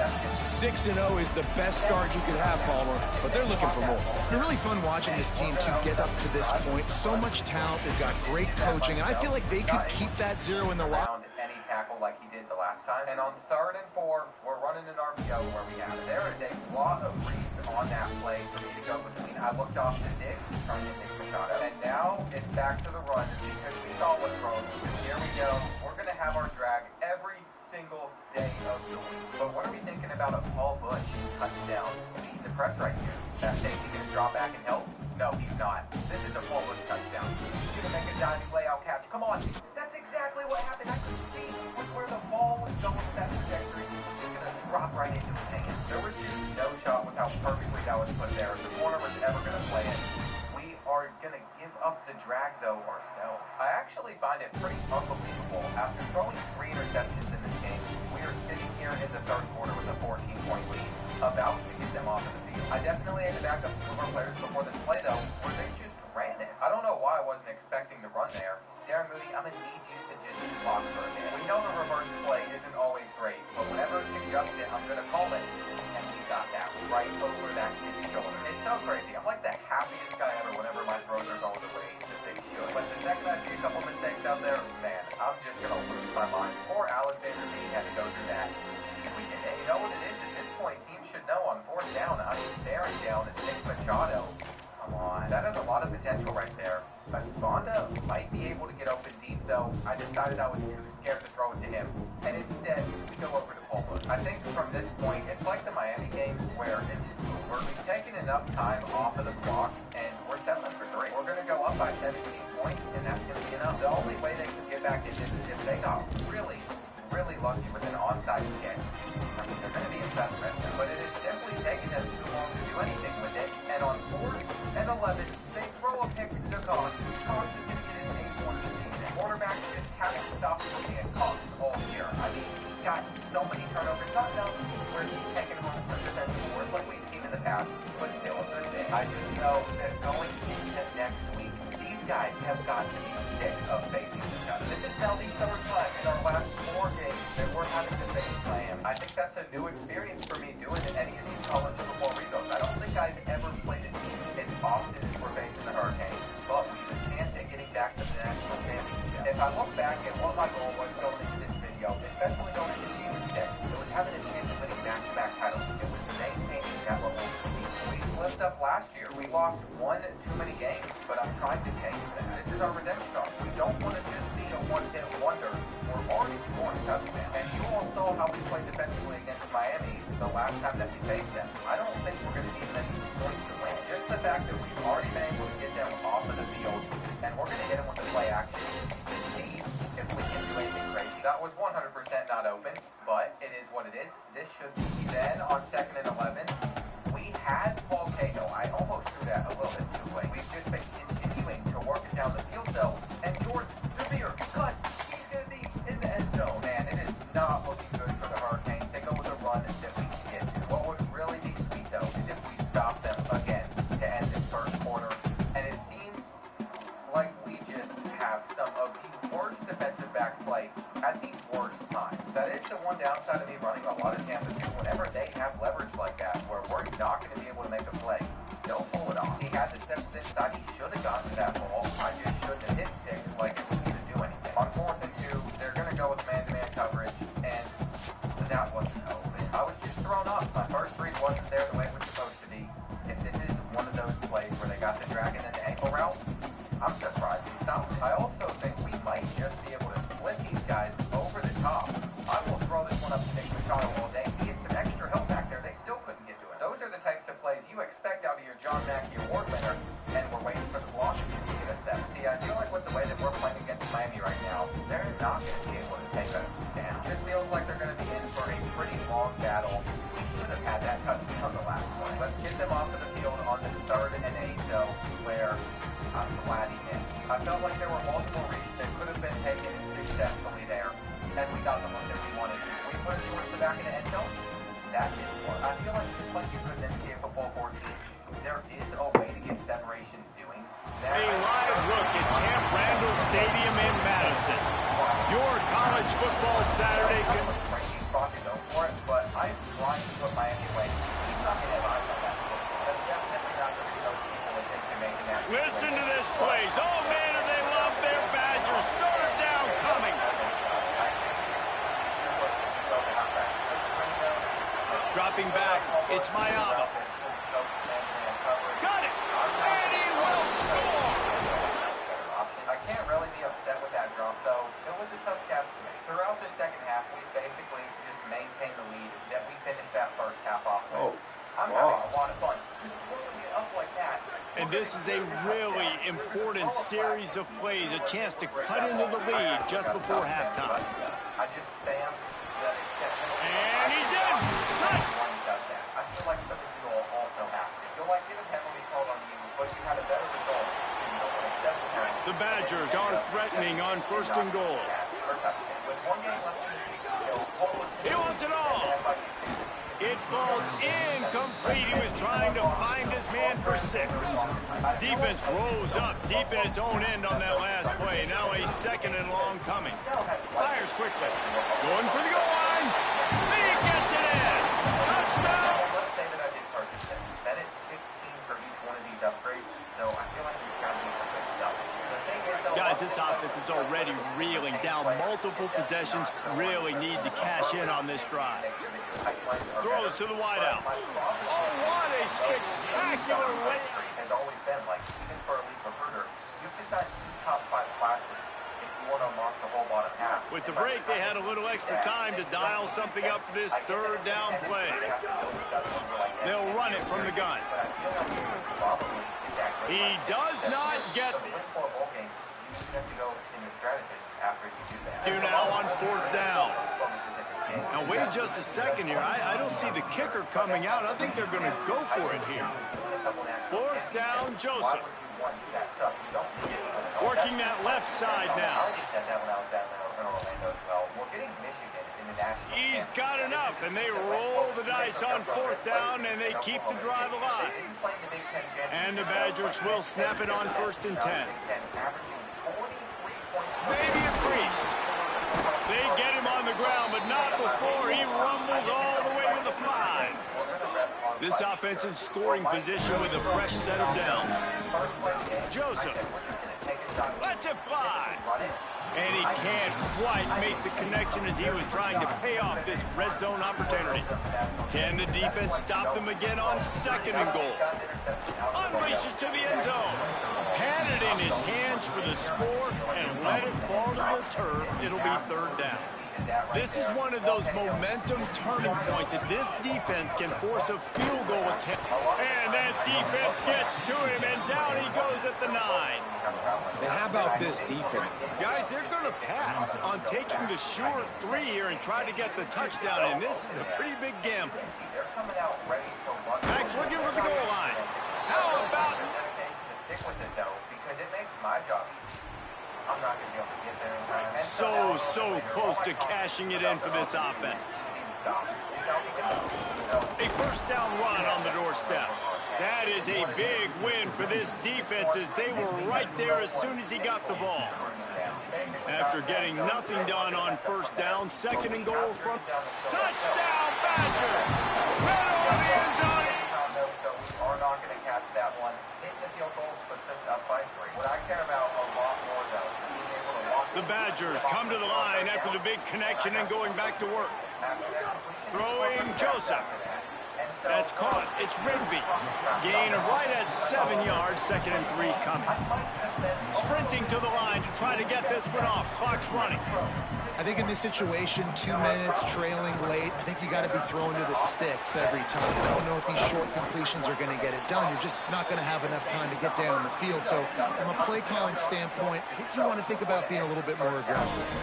Here they come, 1st and 10 from the 48. This time he wants to throw. He'll try to do it himself. Good little pickup there as he saw some daylight and got what he could. Here comes the offense on 2nd down. Tight end in motion, see how the D reacts. They'll go to work in the air on 2nd down. Stepping to the right. He'll pull it down and run. They make the stop, but what a job on the scramble to get loose and pick up that 1st down. They're down to the 32-yard line on 1st and 10. Under fire. Run out of bounds. They'll spot him at the 24. Now on 2nd down. Joseph. Makes the grab on the left. He'll go out of bounds. They'll mark him at the 16. And the Badgers come to the line with a fresh set of downs thanks to that last connection in the passing game. Bringing the heat. And down he goes. And I tell you what, this defense, they've heard all about how great this quarterback is. They came in today with a mission, with a purpose. They've been flying around, harassing him. Fires toward the end zone. And good coverage there to knock it away and deny the score. And it's going to be hard for this offense, man. They've struggled to pass the football down the field, to make these explosive plays, and now, huge deficit. Got to make them. Got to find a way to push the ball down the field to create some explosive plays if you want to. Headed to the end zone. Touchdown, Wisconsin. And they take it in for 6 more points. But if he isn't open, we'll Nick Machado. I also believe that if we block our running back, we put Nick on a drag. Time is against them. Still down by 2 scores, but they'll line up for the onside kick. He's able to grab the football, and the hands team gets the job done. They get the W, and with that being win number 6, looks as if they're going bowling, guys. And that's a good moment for this squad, right? Like, you start every season, you have big goals. It usually starts with your conference championship and winning a national championship, maybe going to the playoffs. Everybody has different goals, but getting to a bowl is always sweet, and this team's eligible. I know the coaches are really happy about this, the AD and the fans, because they know what it means for the program, right? You're going to get those 15 extra practices at the end of the year to help develop young talent. Looking ahead to next season, but that's next season. There's still a lot of football to do. They're going to throw us an interception. We're going to actually make a play with Shell. I didn't know that was possible. I absolutely despise during this kid sometimes, but that's how you know that we're playing well. He's also making plays. I can't diss on Theo Shell too much. I think next year he's actually back on this team. Look at this, though. We're getting to celebrate our 2nd national championship in 3 seasons with FIU. We still got one final run, a chance to win 3 titles in this series. And if anyone could carry us to that, I think it'll have to be Paul K. See, here's the thing. There's not that much roster turnover whenever it comes to players that want to transfer out. These guys will not affect us. But there are so many FIU legends that are about to graduate. I guess something in as well, where all these players started to care about playing time. Like Damian Folsom, I was excited for him. He's not going to be that big of a loss of receiver just because we have other guys. It makes sense that some of these players just weren't happy with the playing time that they were getting. No, Ewan Locke is going to return, thankfully. But Timmy Venable is not. I'm not sure why he's transferring due to play time. What was he expecting? That's probably a lot more due to the fact that we recruited 2 quarterbacks inside them. But now we have to say goodbye to Isaiah Skaggs. We have to say goodbye to Randall Cox. We have to say goodbye to Darren Moody. Darren is one of those rare players in college football that stuck with his program his entire career with got him up to a 94 overall, and he had a better season last year. Technically, he had a lot more receptions, but this time he got championships. He also took more sacks this year than he ever has before, so that says a lot about our offensive line. Frank East was another staple on our defense that is officially going to part ways. Paul Bush, we got him from California as a transfer. They didn't like using him, but we sure did. Then you guys like Jordan O'Leary, he just stumbled his way in here. I can't believe that we were able to get him after we didn't win this transfer battle. Nick Machado is another big loss for us. This is the last big loss for seniors, by the way. He had his best season as a freshman, but 4 touchdowns this year. After we get through this final season in the finale, we'll get a full look at the record book, a full look at the trophy room, so you can really see everything that we achieved. Nick Machado's name is going to be up there, along with guys like Darren. And at the moment, the only 2 signings we have for next year's team are these. Thankfully, though, the transfer portal is going to be very time for teams that just won a championship. A lot of these players, I think we have a decent chance at landing. I'd love to get the number 5 player, the best receiver in the country. More importantly, though, Alex Cummings from Auburn. I think we recruited Alex Cummings out of high school because I recognize the name. This kid is the best transfer quarterback there, and he's from Tampa, Florida. So surely we recruited him. I also recognize the name Daryl Scruggs. He's entering the portal again. I feel like maybe he was at our team and then he transferred away, or we just lost the battle for him too. Either way, I feel like one of these transfer quarterback options gives us a much better chance at having success this next season. Instead of starting one of these freshmen, we might have another option as well, but I'm just going to sit here. I'm going to grind out training results and grind out recruit. If you just ignore the seniors on your roster, you can see basically everyone that's going to be there. DeAndre McLeod is the only other option we have at this position. He has impact development, so we could probably get that accuracy up a decent bit. He just wouldn't be better than a transfer QB. When it comes to signing Alex Cummings, we have been able to get very lucky getting all 3 of his interests the first week, but unfortunately, program tradition is still only a C+, so I don't know if we're going to win this in the long run. Well, it looks like Alex Cummings has decided that FIU is going to be his new home. We've been able to pick him up, and also Daryl Scruggs. This isn't even the final week of the transfer portal period yet, and we've already been able to bring in 10 guys. I think this is the most success I've been able to have with transfers. A lot of it has to do with the fact, though, that we've done a good job whenever it comes to raising up our school grades. Obviously, having success does that. It just bugs me. Stadium atmosphere and athletic facilities don't seem to change. I'm not too sure what's up with that, but we're going to pick up a few more signings. Even getting a really good wide receiver, which we've struggled to do. Most of the receivers we've gotten in the portal have been like 3-star receivers. We've even got Cliff Aiken and a running back. You're going to see a lot of these guys that have the potential to just be instant starters for us. For all the building we've done out of high school, I can literally see these 2 cornerbacks being cornerbacks 1 and 2. It'll all come down to what training results are looking like, though. This class was ranked 17th with 17 signings. I will say, though, there's a couple positions where I don't know if we're going to be as solid as we've been in the past. Defensive tackle will be fine. Our edges aren't as great, though, so I might try and move some guys around to see if we can get anything decent there. The big decision, though, is which of these guys are going to be our starting quarterback. I'm about to upgrade all 3, but I think with 34 skill points, it's got to be Alex Cummings. Focusing in just on DeAndre McLeod's accuracy, we can't upgrade any more there, so we can go with awareness too, but he's only going to be an 83 overall. Then we have Daryl Scruggs, who's a little bit quicker with 84 speed. His accuracies are very similar, and we have nowhere else to spend more skill points. If he turned out to be our starting quarterback, I wouldn't be upset, but Darren Mooney was definitely more accurate, and I think Alex Cummings is going to get up to that level as well, just because his accuracy is uncapped. These 2 teams have been playing for more than a century in the heartland of America. Like, the abilities for the dual threat quarterback are not good. The one downside of the archetype, so we're going to get accuracy even high. Then you got Paul Cato. You can barely hear yourself thinking here as they're trying to get this defense off to a good start. Got the quick completion. And the defense stops him just short of the first down. Maybe needed a few more chain links to move the sticks. This quarterback right now is in a groove, and he's doing a nice job in pre-snap. He's reading the coverage, and he's getting an idea of where he wants to go with the football. That's why the ball's coming out of his hands so quickly, and that's why he seems like he's in a great rhythm. He'll be stopped and forced out of bounds. Mark it at the 47-yard line, and this offense is going to work. To the ground, he's got it again. Picks up the first down. Good pick up there. They'll move the chains, and they're set up at the 41. The Badgers have it with a 1st and 10. They'll go to the counter. Gain of about 4 sets up a 2nd and 6. Solid pickup of 4 on first down. It's 2nd and 6. Throwing Joseph. Trying to escape and get it himself.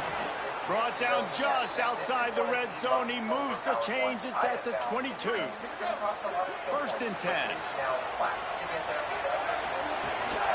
Out of the shotgun, they go to the ground. Nowhere to go on that one. It'll bring up 2nd and 10. They're about to run a dirty half-dozen plays on this drive. The run inside. It's Jackson. He's stopped at the 14-yard line, and they'll stay on the attack from there. And the Badgers come to the line on 3rd and short, trying to keep the drive alive. They'll stick to the ground, looking for the marker. Picks up enough to give them 1st and 10 from the 11. So they move the sticks on the run. Let's see what they do with this one. Might as well give it to him again. Brought down after keeping those powerful legs moving, getting all he could. He'll be a few inches short. Operating in the red zone here on 2nd down. Just hammer it with this running. Even if they only have 88, 89 speed, it's not the best that we've ever Precision blocking up front. Created the open lane, and the running back followed it beautifully. Yeah, it's pretty easy to follow an offensive line that makes those holes and just gives you a caravan all the way to the end zone. What an unbelievable job blocking up front. Got enough to move the sticks. And with some of our tactician moves in effect, welcome to the 90. Really nice awareness that time by the quarterback. He knew exactly where he needed to get to pick up the 1st down. He's scrambling on that play, and there are a lot of guys out there that would slide, that would try to run out of bounds, protect themselves, but that was really tough what he did. He put his body on the line to go pick up that 1st. Well, they dial up on 2nd and a long way to go. Back to pass. Might be one that we want to play, but the rest He's moving out of the pocket.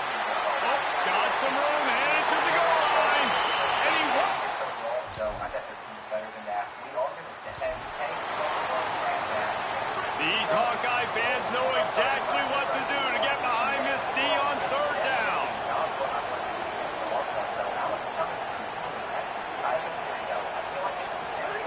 Now here's Joseph. He's going to run it.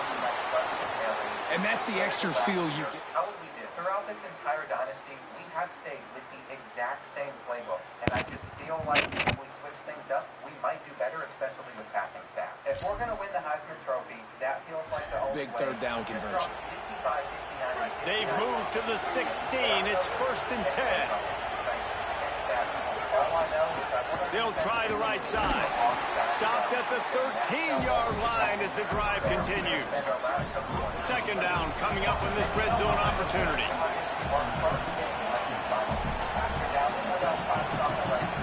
Joseph on the play action. Moving out of the pocket. Pressure's there and he lets it go. He just threw that one away. Nobody was getting open. He had to live to fight another play in the red zone. It'll be 3rd down. Joseph.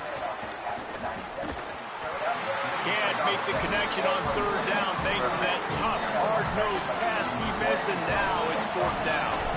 So they'll send out the field goal unit. Absolutely perfect.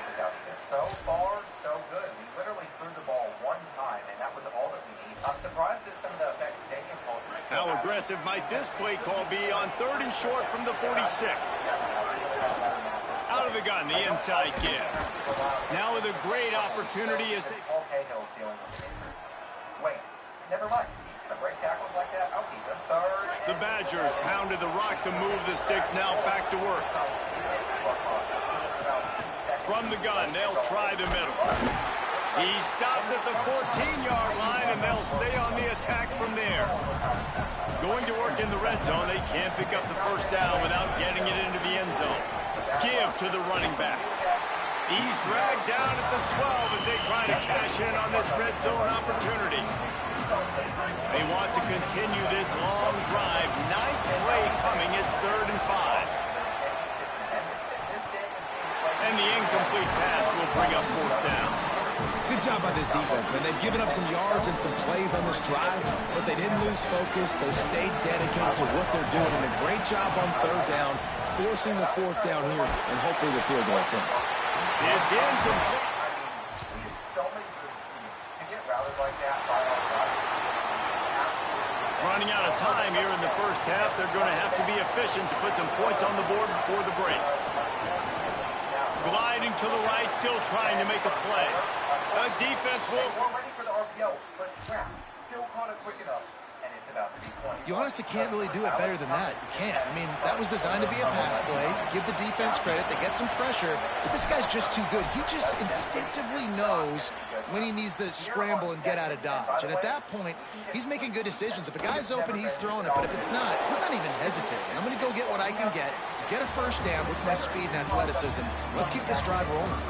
And we are headed to halftime. Both squads headed into the locker room to make some adjustments. Gives us an opportunity to check in with Kevin Connors in our EA Sports College Football Studio update. Man, week 9, go time. So let's get down to business with a notable update from the world of college football. We start with a look in on Purdue, taking on the number 7 team, the Penn State Nittany Lions.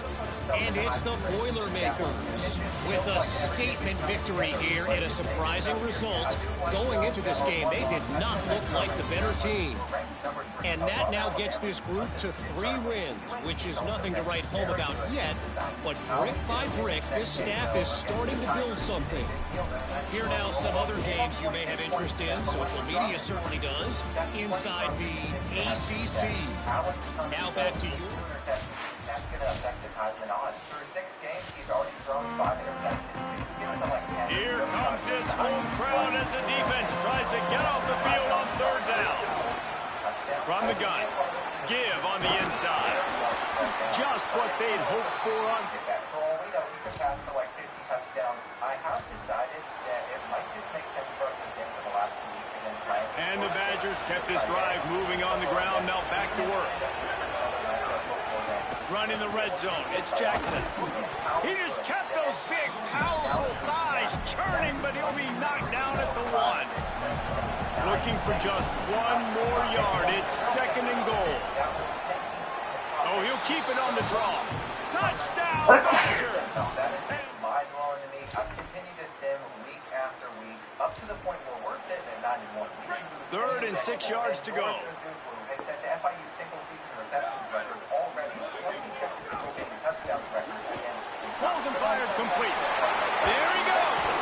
He's got enough for the first down. I guess we got to go week by week. We beat Clemson 49-28. Then we beat Kentucky 42-20 against Eastern Michigan. New center downs right on the doorstep for this offense. Motion from the back. Throwing Joseph. He's into the end zone. Touchdown. But we are averaging 51 points per game, which is just mental. Kick the field goal from here. It's a 51-yarder. Get a few on 3rd down, and life is much better. From the gun, wants to pass. Looking to scramble. Going to try to get it himself. Didn't get past. Top 5 is from our conference. What that means is, assuming we make it to the playoffs, we'll probably make the play teams that we've already played once this season. This 3rd down play more than manageable from the 24. Can the defense stand tall? They'll try to pick it up on the ground. Just across the 21.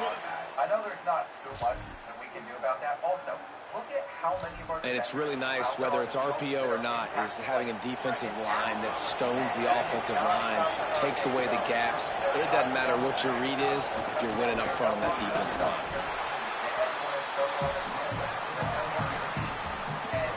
Didn't get much on 1st down. It's 2nd and 9. Right back to the well. He's tackled right at the 10-yard line, and they're trying to cash in on this drive. Not a lot of ground to cover and not much to defend. A big 3rd down in the red zone. And he gets it inside the 10-yard line. They'll mark it at the 9, where it'll be 1st and goal. And this offense can just about taste taking the lead in the 4th quarter, but you do want to be careful not to score too quickly. He'll be brought down at the 5-yard line, and this defense is on its heels.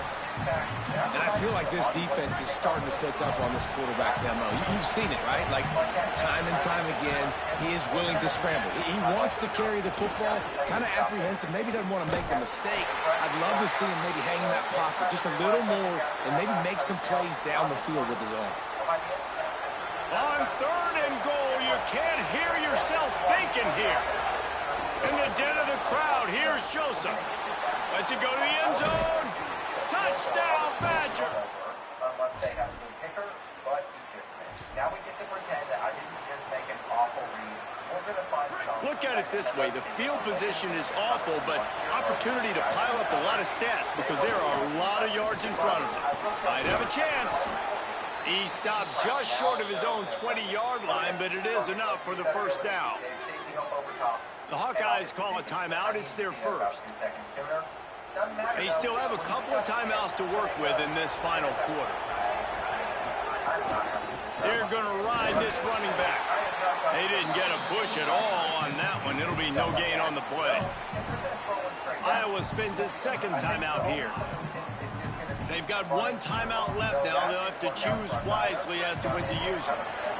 Got stuffed on first down. It's 2nd and 10. Fires to the tight end. Now the Hawkeyes will call their 3rd and final timeout. They'll have to navigate the rest of this game without being able to stop the clock. The Badgers come to the line needing just inches for the first down. Nice job to get it past the sticks, and they get him down at the 35. They've already picked up a couple of first downs on this possession. Now they'll snap it from their own 35. Running inside, it's Dupree. A confident, tough, efficient run gets it up to the 44. After the 9-yard pickup on first down, here's 2nd and 1. They'll run it to keep this clock grinding. They make the stop, but he'll have enough yardage for a first down. And the Badgers pounded the rock to move the sticks now back to work. They'll ride the hot hand. This offense thinks that they have enough left in the tank here to run the football and run all the time off the clock. They got the lead late. Didn't get the first down on that last one, but it's not going to surprise anybody if they turn around and hand it off again here. 2-minute timeout arrives, and this defense desperately needs to get the football back. They'll be perfectly content to go right back to the ground here on 2nd and 8. From the gun, leaves it on the inside with the back. And the defense makes the stop after a minimal gain. 3rd and 6 yards to go. Keeping it on the ground inside. It's Jackson. Oh, he didn't get there, and what a stop against an offense that's been magnificent on 3rd down. Joseph to throw for it on 4th. He'll pull it down. And he... Honestly, if we don't eyeball that pass there, I don't think he against the line.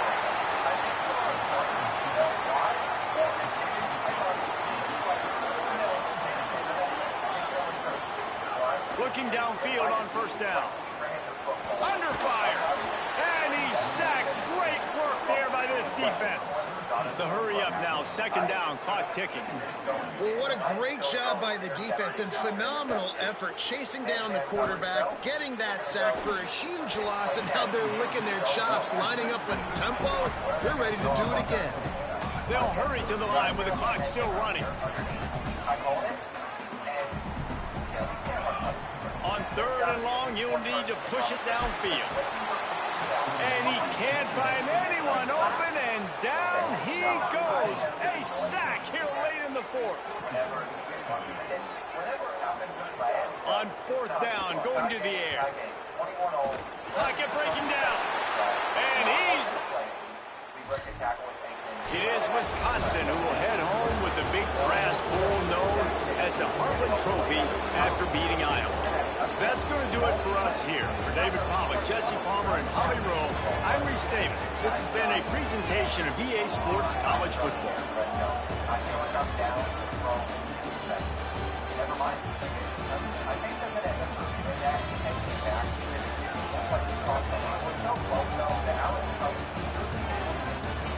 Let's see. They're going to go on a 3rd down.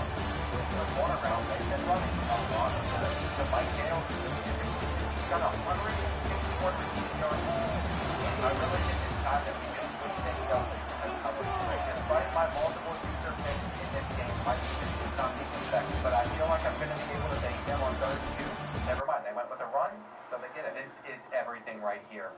Another run. Or nowhere to do it. Nowhere to go. I mean, just switching in some coverage where we man up on one side of the field or something.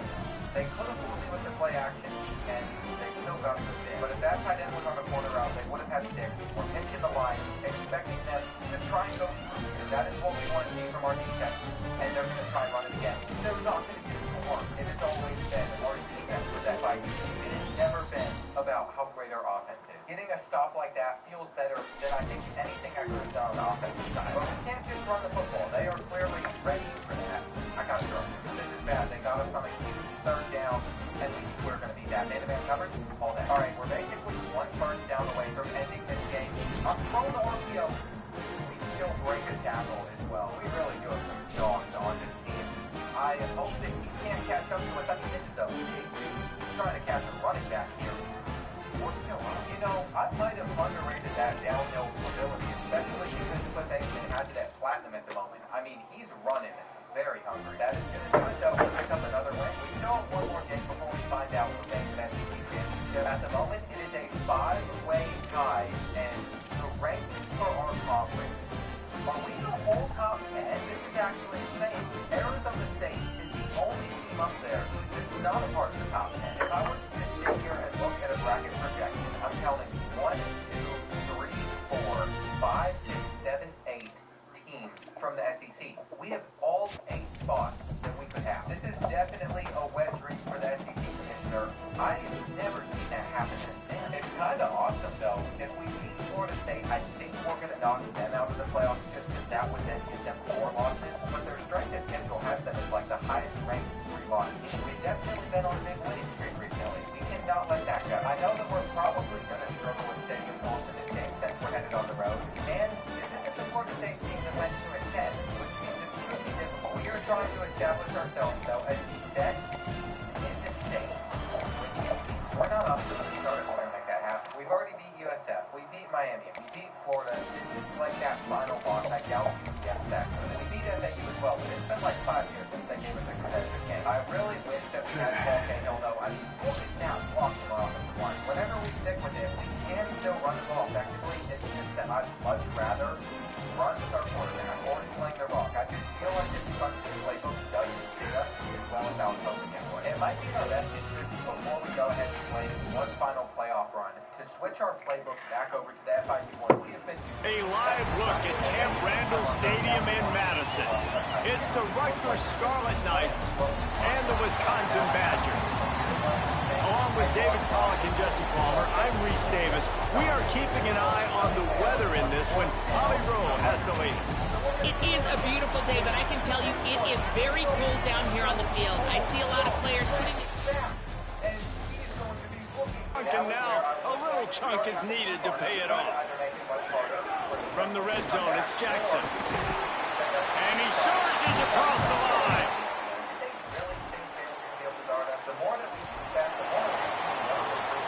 They have work in front of them on 3rd and short from the 42.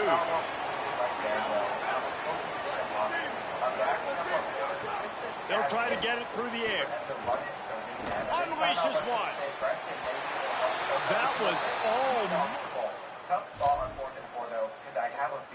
pick on the opening drive. Instead, it's 4th down. The Scarlet Knights will bring the punt team onto the field. He ought to be able to use this first punt to pin him deep. Having somebody wide open, absolutely naked underneath. And that ball will... Better off if you just try to each other. Man, I feel like if we were able to have a player like Paul Cahill right there, we could have gotten a massive game. Let's see if the defense comes after them. 3rd and short from the 45. They'll try to move the chains on the ground. They've got it inside the 40. And now we're going for a return here. Eric Peters.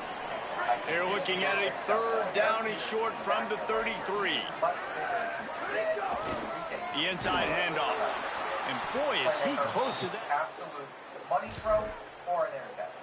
Can we turn around and like at least attempt to catch it? Once championship. They'll pass on the 46-yard field goal attempt and go for it here. trying to do it on the ground. He's got enough for the... I might need to go ahead into a rhythm and just running the ball a lot more. The problem, though, is I kind of... The Badgers pounded the rock to move the sticks, now back to work. I have not learned enough like I learned at FIU one. Looking to the end zone. Incomplete. He was looking for the score there. Well, that last incompletion is a good example of why your timing has to be so good as a quarterback, because the windows, they open and they close so quickly in this part of the field. The pitch. Next, going for the goal.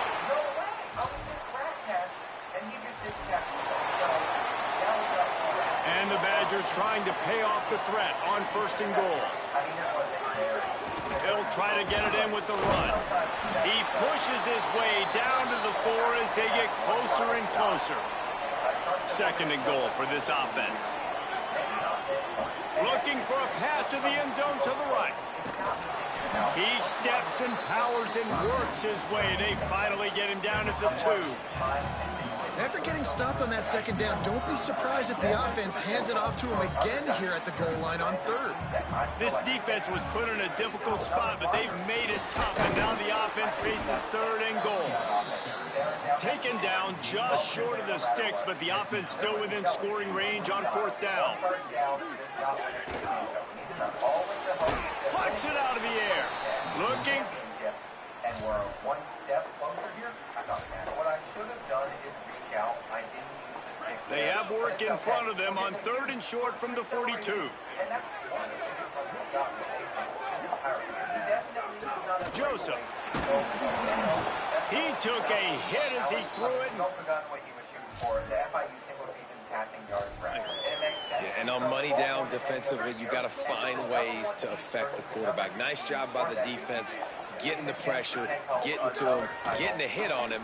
And big tight end makes the grab first. So many of these teams in the top 9 are from the SEC. We still don't have our quarterback in the Heisman race. That was Zach Vincent for the Aggies. The Badgers go back to work after moving the chains through the air. Caught behind the line. It's Rigby. And he motors into the end. Close out this entire series with the Panthers. But I guess whether or not we win this game doesn't matter that much. This offense has been running wild in the first half, but wait, they want more before they go. Touchdown, Badger! And it seems like they have decided to test it. That was not very open for them there. This lighting at this moment. They've got to come up with a big play on this 3rd and long. From the gun, wants to pass. Trying to make magic with his feet. He's going to be a little... But I think we'll be all right. If they are going to be in this first formation, I don't... Tremendous job not to lose contain on the scramble. Really nice job by the defense that time. 3rd down, they're expecting pass, but they also know that this quarterback is dangerous when he wants to scramble. It was almost as if they were... Opie and Alley. He's brought down. Now I can mix in one of my creative plays that I really want to work. It just seems like they're... Ball spotted at the 27. They're facing a 3rd and long to try to keep their hopes of a touchdown alive. Looks like they're going to be covering He inside. makes the grab. That's The not... double corner blitz is absolutely diabolical. You pick that up. There's no way that side was going to be covered properly. But I guess And the Badgers with the 1st and 10. move it down the field. Part of it is just I'm going to be honest, we've gotten to the point that Grabbed behind the line. It's Rigby. And that defense pushing him out of bounds after a short gain. It'll be 2nd down, and remember, they can pick up a first without scoring. The run inside. It's Jackson. And there was nowhere to go, just stopped in his tracks in the backfield. It'll be 3rd and long. Throwing Joseph. And the pass rush is effective, and they tackle him at the 19. It's 4th down, and they'll try the field goal. It is perfect. And that'll... It's almost perfect. I will say, though, I did not like where that pass went. Coach has no choice here. The offense has to stay on the field, down multiple possessions this late. 4th down attempt coming. He's got enough, and they roll. Most of our players have been able to cheer up on their abilities throughout this game. This is what you're looking for when you have the better team. Go out and show it. Don't fool around with them. Go out and play to a standard of excellence. Just dominant. You know you're going to take care of business. You know you're going to win. It's like how many? How many can I win by? And I like that you keep your foot on the gas and just continue to pile it on. It's their job to stop you. Let them do their job. You just keep going on. It's not about the X's and the O's. It's the Jimmies and the Joes. This is why recruiting is so important in college football. They just had better players. More physical. They were faster, and it showed. That's going to do it for us as the season marches on. In a school like Iowa, we are turning into tight end university. We're going to get the winner of Alabama and Oklahoma in the next round. And I'm sitting here looking at all the teams that are in this playoff. At the moment, we have 1, 2, 3, 4, 5, 6, 7, 8 teams from the SEC. FAU also made it, so that's a 9th team that was already could be on our schedule. It's just absolutely ridiculous. This is how the top 25 turned out. But I think a big problem was you'd have schools like Michigan who were ranked inside the top 10, but they weren't a conference champion and they needed lower ranked ones. As for our season stats, Alex Cummins, the reason he did not win the Heisman Trophy was not because of passing yards or touchdowns. It was the 14 interceptions. I wonder why he ended up throwing that many. Who knows? Rushing wise, this is the worst season I think we have ever had on the ground. It's because we decided to go with more of an air raid attack for most of the season, even though now that we're going to have Paul Cahill back, I'd like to run it more. We also saw Paul Bowie, our defensive tackle that is a 97 overall. I think he transferred in. He had 18 sacks. So we finally started making a difference with sacks again. It's not going to be enough to be a school record, but you should take notice of it. That's a very impressive number. Oklahoma ends up beating Alabama. And I actually cannot stand our current role in the playoffs. Just let's say we get by the Sooners. It just can be that we're going to have to play either Miami or Texas A&M again. The one thing I didn't want to do was have to face the same team like 3 times this year, but that could happen with the Aggies. We averaged 46 points per game. It just feels like there's no way that we would win a championship with this team. It's going to take a performance with a lot of turnovers or a lot of mistakes if we're going to end up losing. We've just built a real dynasty here. This is what it is all about, and we not to lose. I will say, definitely get more invested with the team. Whenever you're able to play every game throughout the season like we've been able to this season, I will be a lifelong fan of FIU after this now. Anytime I see them playing, I will be rooting for them to win. It just makes me want to do more and more of them throughout the year. Oklahoma's starting to shred our defense. What would happen, though, if we were able to knock that loose? I think we might as well just accept that they're going to get into the end zone. The whip on this tackle was pretty insane. Guess what, though? We got our playbook that we wanted back. They've decided to press, and we didn't pick one. Like, I do not need to pull up Instagram like that someone must have missed their assignment there. That was way too fast. So I was staring down a route that was not open anyway. We just haven't been able to get things going on the offensive side of the ball, even with those stops, until Paul Cahill sees the open space, and Paul Cahill... Welcome to College Park, Maryland, SECU Stadium. Paul Cahill's the manager. Well, he doesn't want to see it with more reporters everywhere. Oh, well, on 3rd down, I figured that was going to be a corner route, but I was playing underneath. We now have a cover 4 on 3rd and 2. We were not ready for... From the gun, the ground game. Picks up a useful 5-yard chunk out to the 30-yard line. On 3rd and 10 after 6 yards. And that looked like an easy decision for the quarterback. Hand it off, give him the ball, let him get 5+ yards. Nice decision, nice job by the running back getting the yardage. Finds his way for 3 out to the 33. 3rd down, and they'll need 2 on this initial drive of the game. A quick completion to the left, looking for the 1st down. He ended up going backwards on the play, and they will not convert that 3rd down.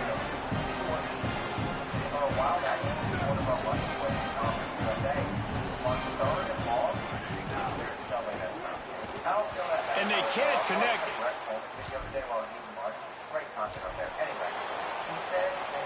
Inside the 15, 1st and 10 from the 14. They'll run play action. Fires to the end zone.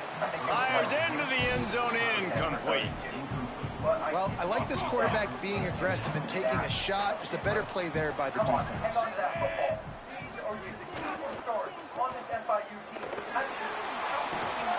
Great job on the containment and the tackling. They stop him for no gain. Now facing a 3rd and long. one thing I will say is now that I know that some of our corners and safeties, their zone coverage isn't as good. Just thinking about some of the defensive backs we had before. To the air. It's Washington. Pass rush. Gets there. Gets home. Gets him down at the 23. They'll try to put 3 on the board as the field goal unit comes on. And this one will be a 40-yard try from the left hash. He splits the uprights. Little RPO read, though, getting our tight ends more action. We're going to keep feeding it to them. Now it's going to be my opportunity to throw this up into triple coverage and complain. The punt team makes its way onto the field. They'll have to punt for the first time this afternoon. Now that we're actually in the playoffs. The accuracy is perfect. The loft, the aim, like the perfect golf shot. It'll be interesting to see what that outside corner does here. I still create on the ground. The Terrapins will try to put one on the board on 1st and goal. Motion from the wideout. Nothing doing, and he was lucky to get back to the line of scrimmage at 2nd and goal. And if they go for the check down, I'm not too excited about that stop, though. It's not too long later. They can get us off. And Alex Scott is taking some hits. The run up the middle, trying to power to the goal line. I see Heisman shifty. This would 100% be 50 times more fun if I was playing against an online opponent. But this feels like 4-down territory, 3rd and short from the 40. He leaves it with his back. Back to the line of scrimmage, and I can't believe we got hit before the throw. That was not a bad read. so blows we are at the 2-minute timeout, and man, oh man, could these guys use a score to cut into this lead. The Badgers will try to convert on 4th down. Joseph. Pressure coming. Across the 25. I am so locked in, my brain is literally lagging on some of that stuff. Shade underneath, cover 2. It's our specialty. Don't let him run. Offense about to reel off its 7th play of the drive. Still 4.5 minutes left. 2nd down, he'll throw it. Here comes the heat. And they got it. Well, this defense knew coming into this game, playing one of the fastest quarterbacks in the country, they were going to have to find a way to get him off rhythm. They're going to have to be careful doing it because of that speed, but that is huge for their confidence. They get their first sack of the game here in the first half, and you can all of a sudden see the body language of... And this defense has maxed out this pressure. Another sack. We get a timeout here taken by the Terrapins. That will be their first. Gives him a little time to dig deep in the play sheet and figure out what to do on 4th down. And it's no good. Hoping that... Biggest play of the game. Are we going to be able to generate any pressure? That's the most important thing.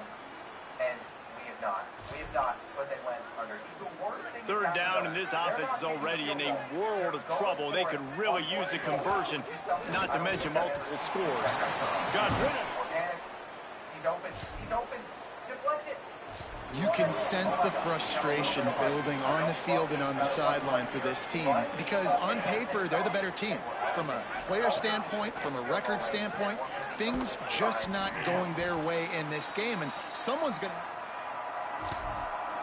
It was a bad pass. He's got enough for the 1st down, and they roll the dice and convert to keep this drive going. And the Badgers come to the line with a fresh set of downs. He's brought down at the 7-yard line, and they are threatening to take it in. Going to work on 2nd down in the red zone, and still some ground to cover to pick up that 1st down. Can't make the grab as he was looking for his man right at the goal line. Tight quarters deep in the red zone, but they can pick up a 1st down without scoring. 3rd down. Oh, they're after him. And he's loose, and he'll take 15 seconds to throw up some balls. Instead, we're getting eliminated. This is not... And finally, man, this offense, they have struggled all day. They've been shut out all game. Finally put a drive together, got some points on the board, got... Touchdown, Wisconsin! Versus what we did, they won twice as many championships. They have just completely taken over this country. But let's down by multiple possessions. You can't come up empty on this drive. They'll go for it on 4th down. And he will go down. One of them against Rebels Miami. Then moved to Don Chulo. 3rd and 6 yards to go. But I think once we started doing it, we never Back to throw. It's Washington. Makes the grab. That run was a lot of fun. We were able to take down. They were really hopeful he could make a guy or two miss and pick up the first down, but he comes up a little short. Yeah, and it's great defense. It's defense understanding where the sticks are, not missing tackles, getting the guy on the ground. We saw coming. We beat Oregon. We beat Washington. We also took home a lot of defensive awards. The Lombardi, the Jim Thorpe. Defense is backed up. Shadow of the goalpost, trying to defend their own end zone. Going for 6. Grabbed in the end zone. We had our Birmingham Bowl trophy. We had more Thorpes. I mean, we won Jim Thorpe. They've got enough time to get another score, but they have to get the ball back on this onside kick. Few anxious moments there, but the hands team true to its name. Well, here in the fourth quarter, they were obviously expecting onside kick. They got their hands team on the field. They're able to jump on the ball and make sure they get possession. Pulls and throws off the RPO. The Badgers want to talk things over, and they use their second timeout. And they'll still have one timeout left at their disposal. If they can move that thing 1 yard here, that'll probably wrap this baby up. Tight end now in motion. Running inside, it's Williams. He's got enough for the first down, and that ought to put this one in the vault. The Badgers now use their third timeout, and they can't stop the clock again. And now they are powerless to stop the clock with a timeout. Don't want to risk anything here. The quarterback takes a knee.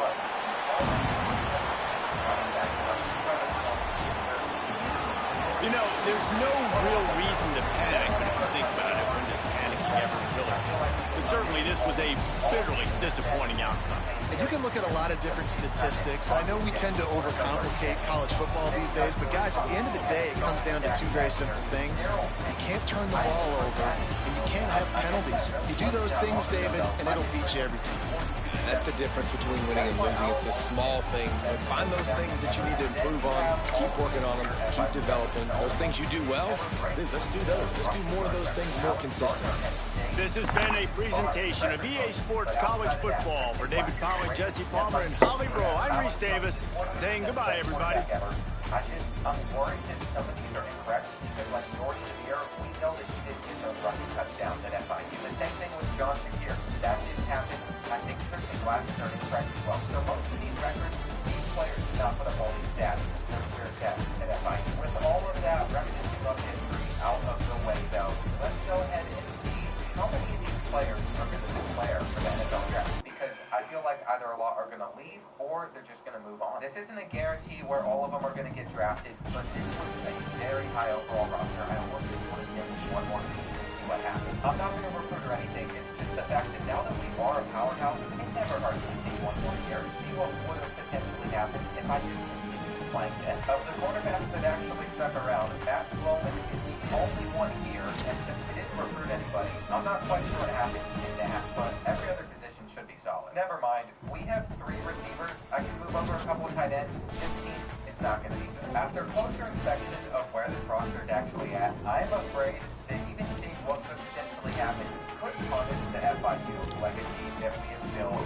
I don't know how the year's going to go. There's obviously some very high overalls on the team still, but this is the backside of it. We have a roster size of 43. I didn't prepare for something like this. I just got the urge to see what could potentially happen if we were to sim another one. You've seen the schedule. You know that this team is a 99 overall, but the question is going to be, is the depth going to cause this team to lose a lot of games? Well, from the looks of it, in this conference of just absolute misery, we finished mid-table with a 99 overall team, but it's not that bad. We went 9-3.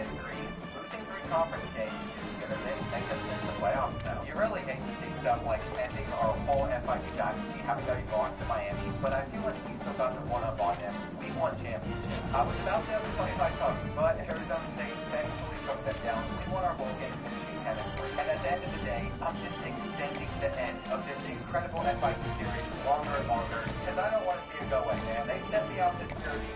You all have shown me so much love, and it just makes me want to do so much more serious content.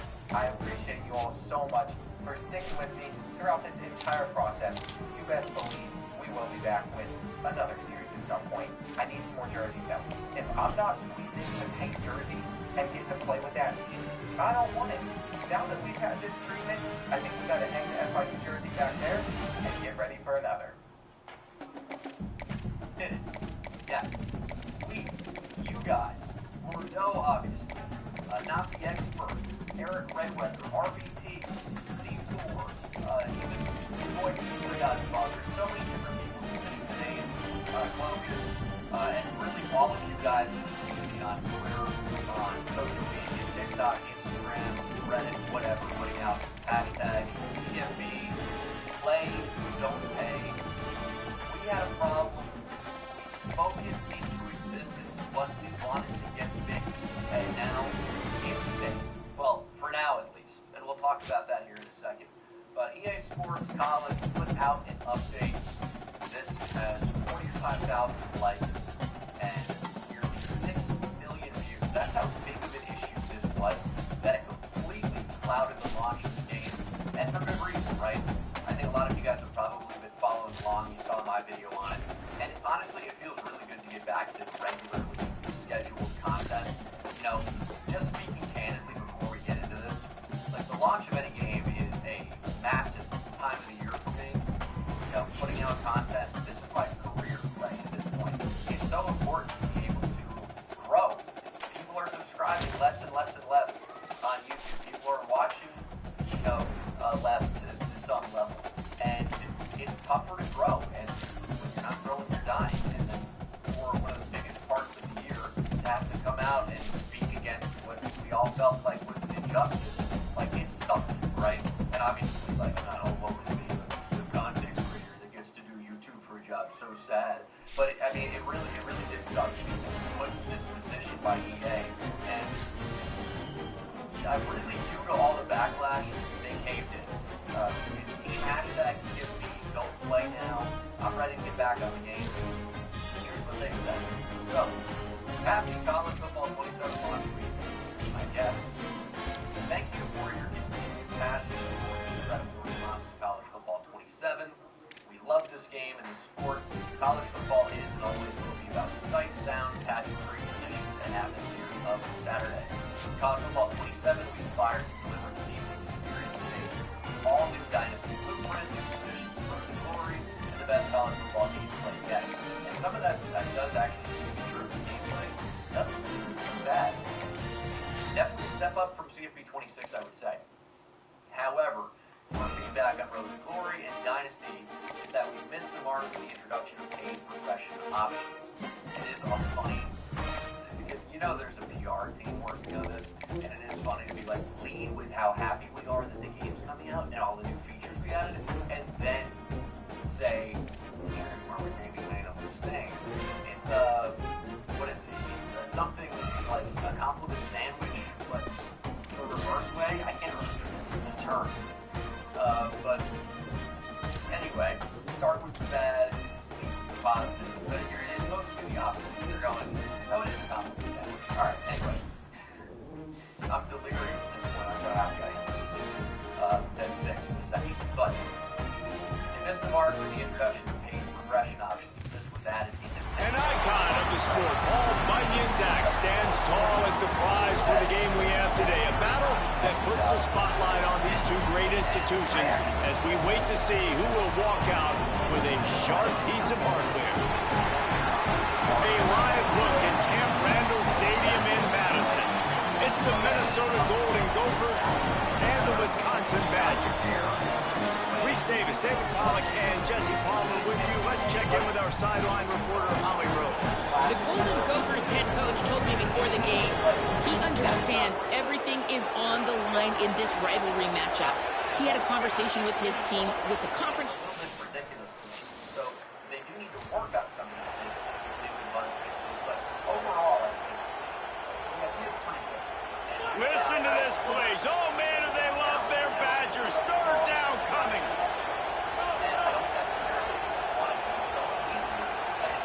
Scanning the field, it's Lindsey. They got him and down.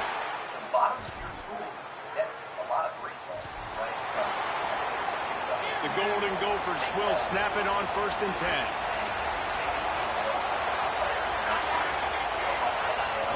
Trying play action. The throw. Fires complete on the crosser. Takes it all the way down to the 4 after making the grab, and they're set up. And the Golden Gophers line it up with a 1st and goal. From the gun, he'll try to throw. And it's incomplete. If you're going to take a hit like that, you might as well hang on to the ball. And the D deny them on 2nd and goal.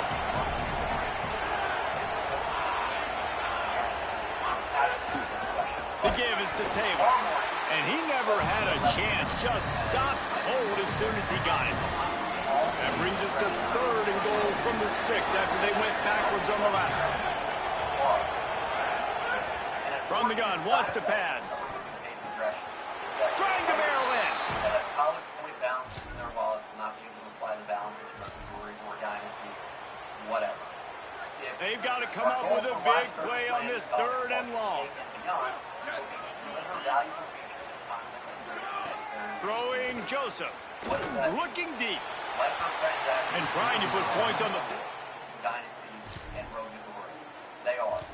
It just looks to me like the offense is starting to get a little bit impatient, right? Field goal unit's not coming out here, guys. I think they're going to go ahead and go for it on 4th and long. Obviously, that's He'll try to throw and pick up the 1st down. Quarterback now breaking the field. He's brought down. the way it was implemented and the way it was. Five. And this offense, they don't want a field goal. You could tell. They want a touchdown. They want points. 4th down, going for it. And how about the QB, man? There's not enough space. Gets it all the way down to the 2-yard line. He was fighting for that end zone. The Badgers back to the line on 1st down. Let's see if they keep leaning on this running game. Stopped in his tracks, and they'll have to try it again. Looking for just 1 more yard. It's 2nd and goal. He'll run it to the right, looking for the goal line. This time he doesn't get loose, and finally the defense gets him bottled up behind the line. The defense trying to make a stand on 3rd and goal. And he'll step into the end zone.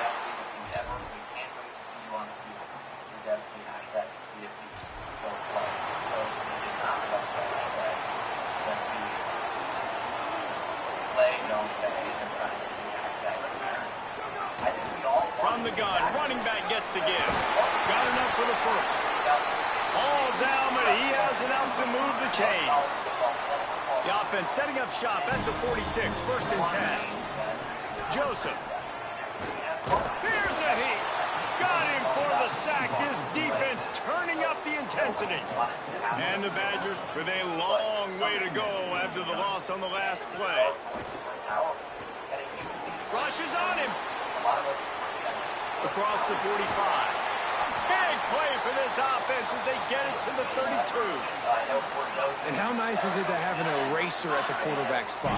1st down, you get sacked, lose a bunch of yards. In a more difficult situation, you call a pass to try to attack the secondary, but he's got the ability to do this. Just pull it down, get all those positive yards back, and then some.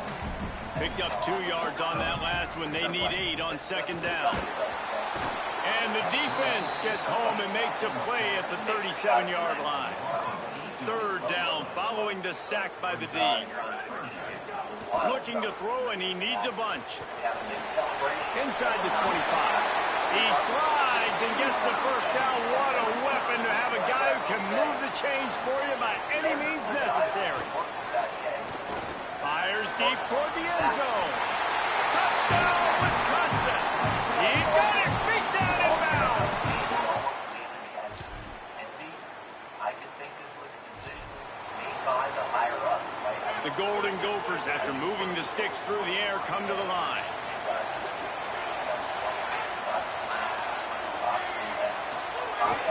In the red area, it's Taylor. He's all the way down to the 3. An electric run has him set up.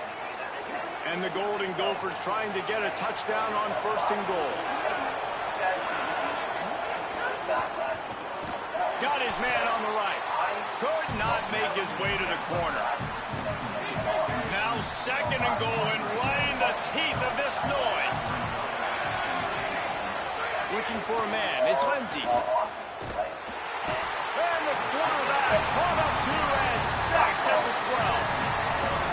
It's 3rd and goal and 3rd and long. From the gun, wants to pass. He's got it on the run. And on 4th down, they'll try to salvage the drive with a field goal. This crowd trying to do its part to get inside the kicker's head. Absolutely center cut. Capacity, as I said, and it's going to be our job to speak up when it's not done correctly. As I said also in my initial video, I don't have a... They're looking at a 3rd down and short from the 33. They'll try to run for it. He'll be stopped short. I just don't want to do that. I recognize that there are some players that don't have... Well, you love to see that from the defense, right? It's like bend, don't break. They've given up a bunch of plays on this drive, but now that they're getting down close to field goal range, you're seeing them start to stiffen up there. Yeah, and plays don't matter anymore. Yards don't matter.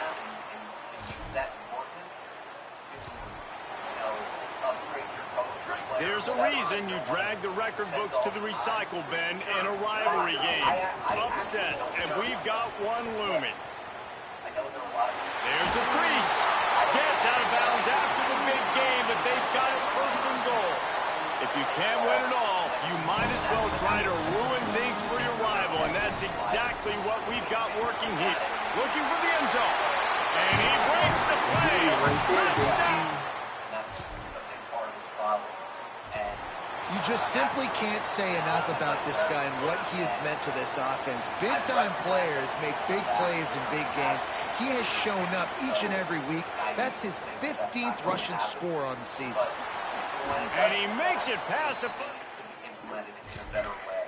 One that does not change the sandbox of our motor. So... Now the offense will try to run out the clock with the lead. They'll keep it on the ground. They want this clock to move. Got enough for the 1st. Timeout called here on defense, so they'll have a couple remaining in addition to the 2-minute stoppage to try to maximize time and get the football back.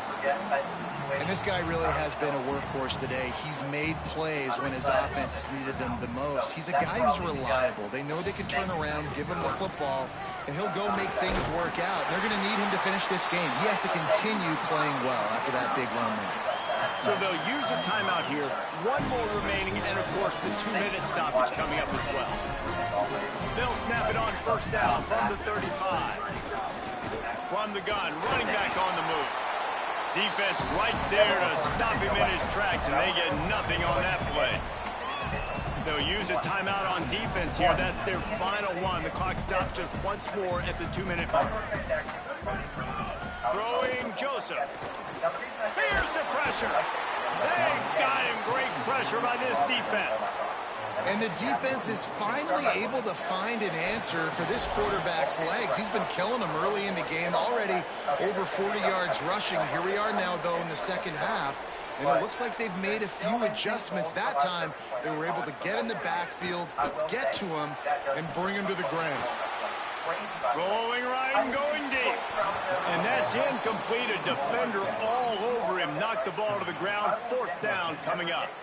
The Badgers will call on their punt team. In the direction that they were taking these games.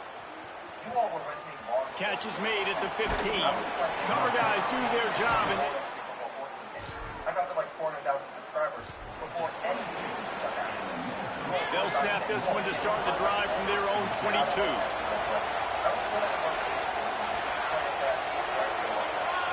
Back to pass, it's Lindsey. Myers on the move. And they couldn't make the connection on the long shot. And that's a good job by this defense. The 2-minute situations can be tough, especially communicating. And you know they want to push the ball down the field, but a lot of times it's towards the sidelines. They protect the middle of the field, play great defense all across the board. He's brought down quickly. Minimal gain there, still a bit short of the 1st down.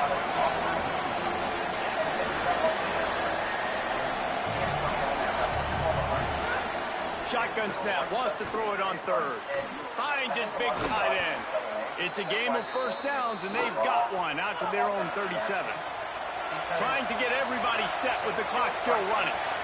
Yeah, and this offense knows what it's like. This is the 2-minute drill. We got to keep the pedal to the floor. Nice job getting the first down. He'll take it up to the 45-yard line. They stop him and knock him out of bounds. The Golden Gophers can play this second down a lot of ways with just a few yards to go. Setting up the screen. They'll get the first down. It's spotted on the 49. Clock stops momentarily for the first down. They'll hurry to the line. And that's a really good job by the QB, getting the ball out of his hands, knowing where the sticks are, getting the first down. And they saw something they like, because here they come, right back on the ball to run another play. He just about put this game away if he'd been able to hold on to that one. Instead, it's second down. Get it out on the screen.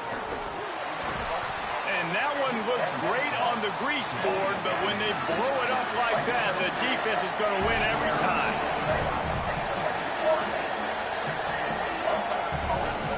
On third and long, he'll need to loosen up that arm. Quickly to the tight end. He is not going to get there. Stopped short of the line to gain, and it'll be fourth down. Gotta have it here on fourth down. He's taking a deep shot late in the game. He's got enough, and they roll the dice on fourth down, and they keep the drive alive.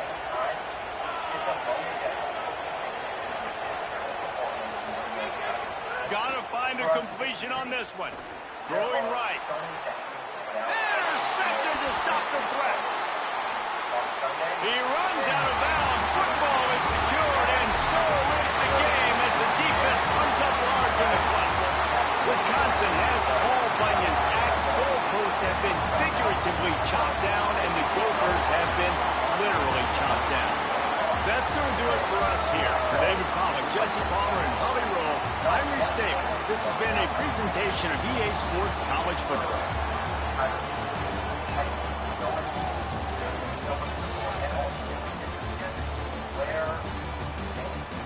I really hope that this election to a lot of these companies out there. Do not take your community for granted. Do not take your community like you just charge up a little extra money to get away from there. Do not try to see something else, because what makes your community love your game so much, if you pull away from that and try to go in a different direction, that is how you lose that base. That is how you put people off from joining your products and losing trust in you. That's why I'm going to say that rebuilding that trust back is not going to be something that is going to be easy for a game. It is not. It's a win in a way that all the progression options are gone, but there's still live service plans in college football 28 and beyond, and if you're taking single-player modes in a live service direction, I automatically just don't like that. I still want you to also have these single-player offline features just as good for your players. If you're trying to go live service, if you want to go to those open-world concepts, if you want to take Road to Glory online, leave the offline alone. Let the offline stay free. Let the offline part stay fun. Let the offline mode stay customizable. That is where this statement might not address all of that. Are you going to be bringing back the Road to Glory sliders? Are you going to be bringing back the wear and tear sliders? Are you going to change up kind of how certain things are calculated, or the actual dynasty calculations for the XP settings coming back? Like, there's just so many decisions I feel like that were made this year. You wouldn't have even noticed until you really looked into it. And the more I'm looking into it, I'm just getting frustrated because I see the direction that things have been going. Now, obviously, them being willing to take a step like this is not my opinion. This is a major step. This is the big dogs that they're addressing, and the smaller things I'm talking about right now, I would assume they're getting, if they are paying the community on a microtransaction level, where they're losing potential revenue, that most likely would never lose in the first place, because the people that buy the products for Dynasty and Road to Glory are not going to pay extra money. But anyway, you know what? We did. I'm very proud of all of you. If you're going to continue that fun on the channel, please make sure you're subscribed if you haven't already, because Hawaii episodes I've been waiting to film these videos Hawaii for so long, and I can finally just get back to making it. just on the game I really enjoy. And I was willing to just put everything on the line. Obviously, I was going to play the game no matter what. But it was going to be a very different tune, especially if I was watching it just go downhill. There was going to have to be more of a thought of what else do I want to transition my content into? What other games do I want to play? What else do I want to do online? And that will still happen, but also I'm hopefully going to see things coming out on the EA side that make me believe in the future of college football video games again. I do not like that it had to come down to something like this. I do not like that amount of outrage was what it took to get a response like this. I don't like how he responded and he tried to give us nothing. We saw we wouldn't take it. If he tried to give us a little thing, we saw we wouldn't take it. It actually just made everybody more upset. So then he finally came in, and I think there's a huge lesson to learn from this. Don't go halfway. Don't half-ass it. That's not what you should be doing. If you want to serve this community best, if you want this community to back you up, if you want to offer a little extra paid option, have it bring value. Have it do something in a... I don't know. I really don't know, because I understand games have to make revenue. I understand there's the other ways to bring money, and clearly most of this college is not doing that, but you're just going to have to find a way to provide more value whenever you're doing something. You can't take away features, strip them away, not say anything about it. Happy holidays and welcome to the Heisman Trophy ceremony presented by EA Sports. I'm Chris Fowler inside the Tiburon Theater. We're so proud every year to be able to bring you Heisman Trophy night. The most impactful handoff of the season is just moments away. This has been a week. This has been a week. Thankful for everyone. Thank you for standing by me. And let's hope for the best in the future of college football video games.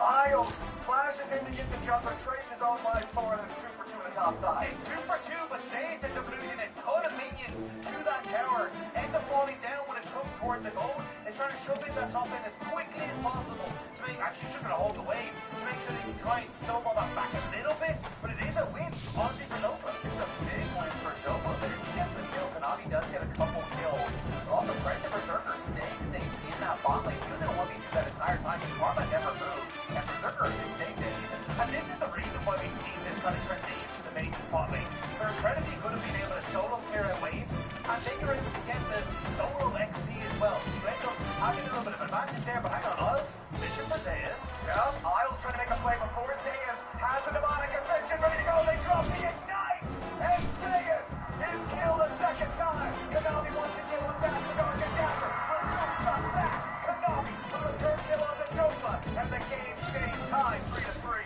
Kanavi again, back-to-back games. Putting on a clinic here, it feels like. 800 gold before, but credit to Isles, who has been playing well, going for a dive. Yup, Delight trying to facilitate Kanavi, getting yet another kill. Isles trying to get away. It's a good stun. Delight gonna die the third. Yes, Isles will fall, but again, it's 1 for 1. 8 kills on the board, 6 minutes in the game. Isles, I apologize for doubting you, because he's playing a great game so far, it feels like, on the bike. But the guard dog for the Birdhouse is kind of taking over right now. 4-1 for Kanavi. He is huge on this Neferi. We saw him get a lead in the last game, but this pick has way more damage in the tank and can assassinate so many of the key members of the line. It really can, but at the same time, it is a very fragile pick. You're not going to see Kanavi in the middle of the entire team tanking up all the CC that he did last time. And you look at point-and-click CC from Inspired, Tibbers point-and-click CC from Saint, and so much burst. So he has got to be perfect with his call of the pack. If he can immune those key spells, he can take over. But one misstep, one stun, can be lights out. Alright, let's check in on the rest of the map. Since, never mind, okay, we don't have time. Demonic Ascension coming out from Zayas. Delight makes his move up here at the top side, looking to help Dokla out, but Inspired has arrived here, the OT. Zayas and Delight giving themselves away. That is heal and flash from Delight. No stunner spells used by the Lion side. The small slow was enough to keep Inspired out of range. Zayas, Isles still fishing up here. In theory, on the way as well. I think Lion just want to make sure that Dokla can get the reset safely, and he will do just that. Yeah, exactly. Isles, has that gold lead. It is actually pretty significant for a fight when you get this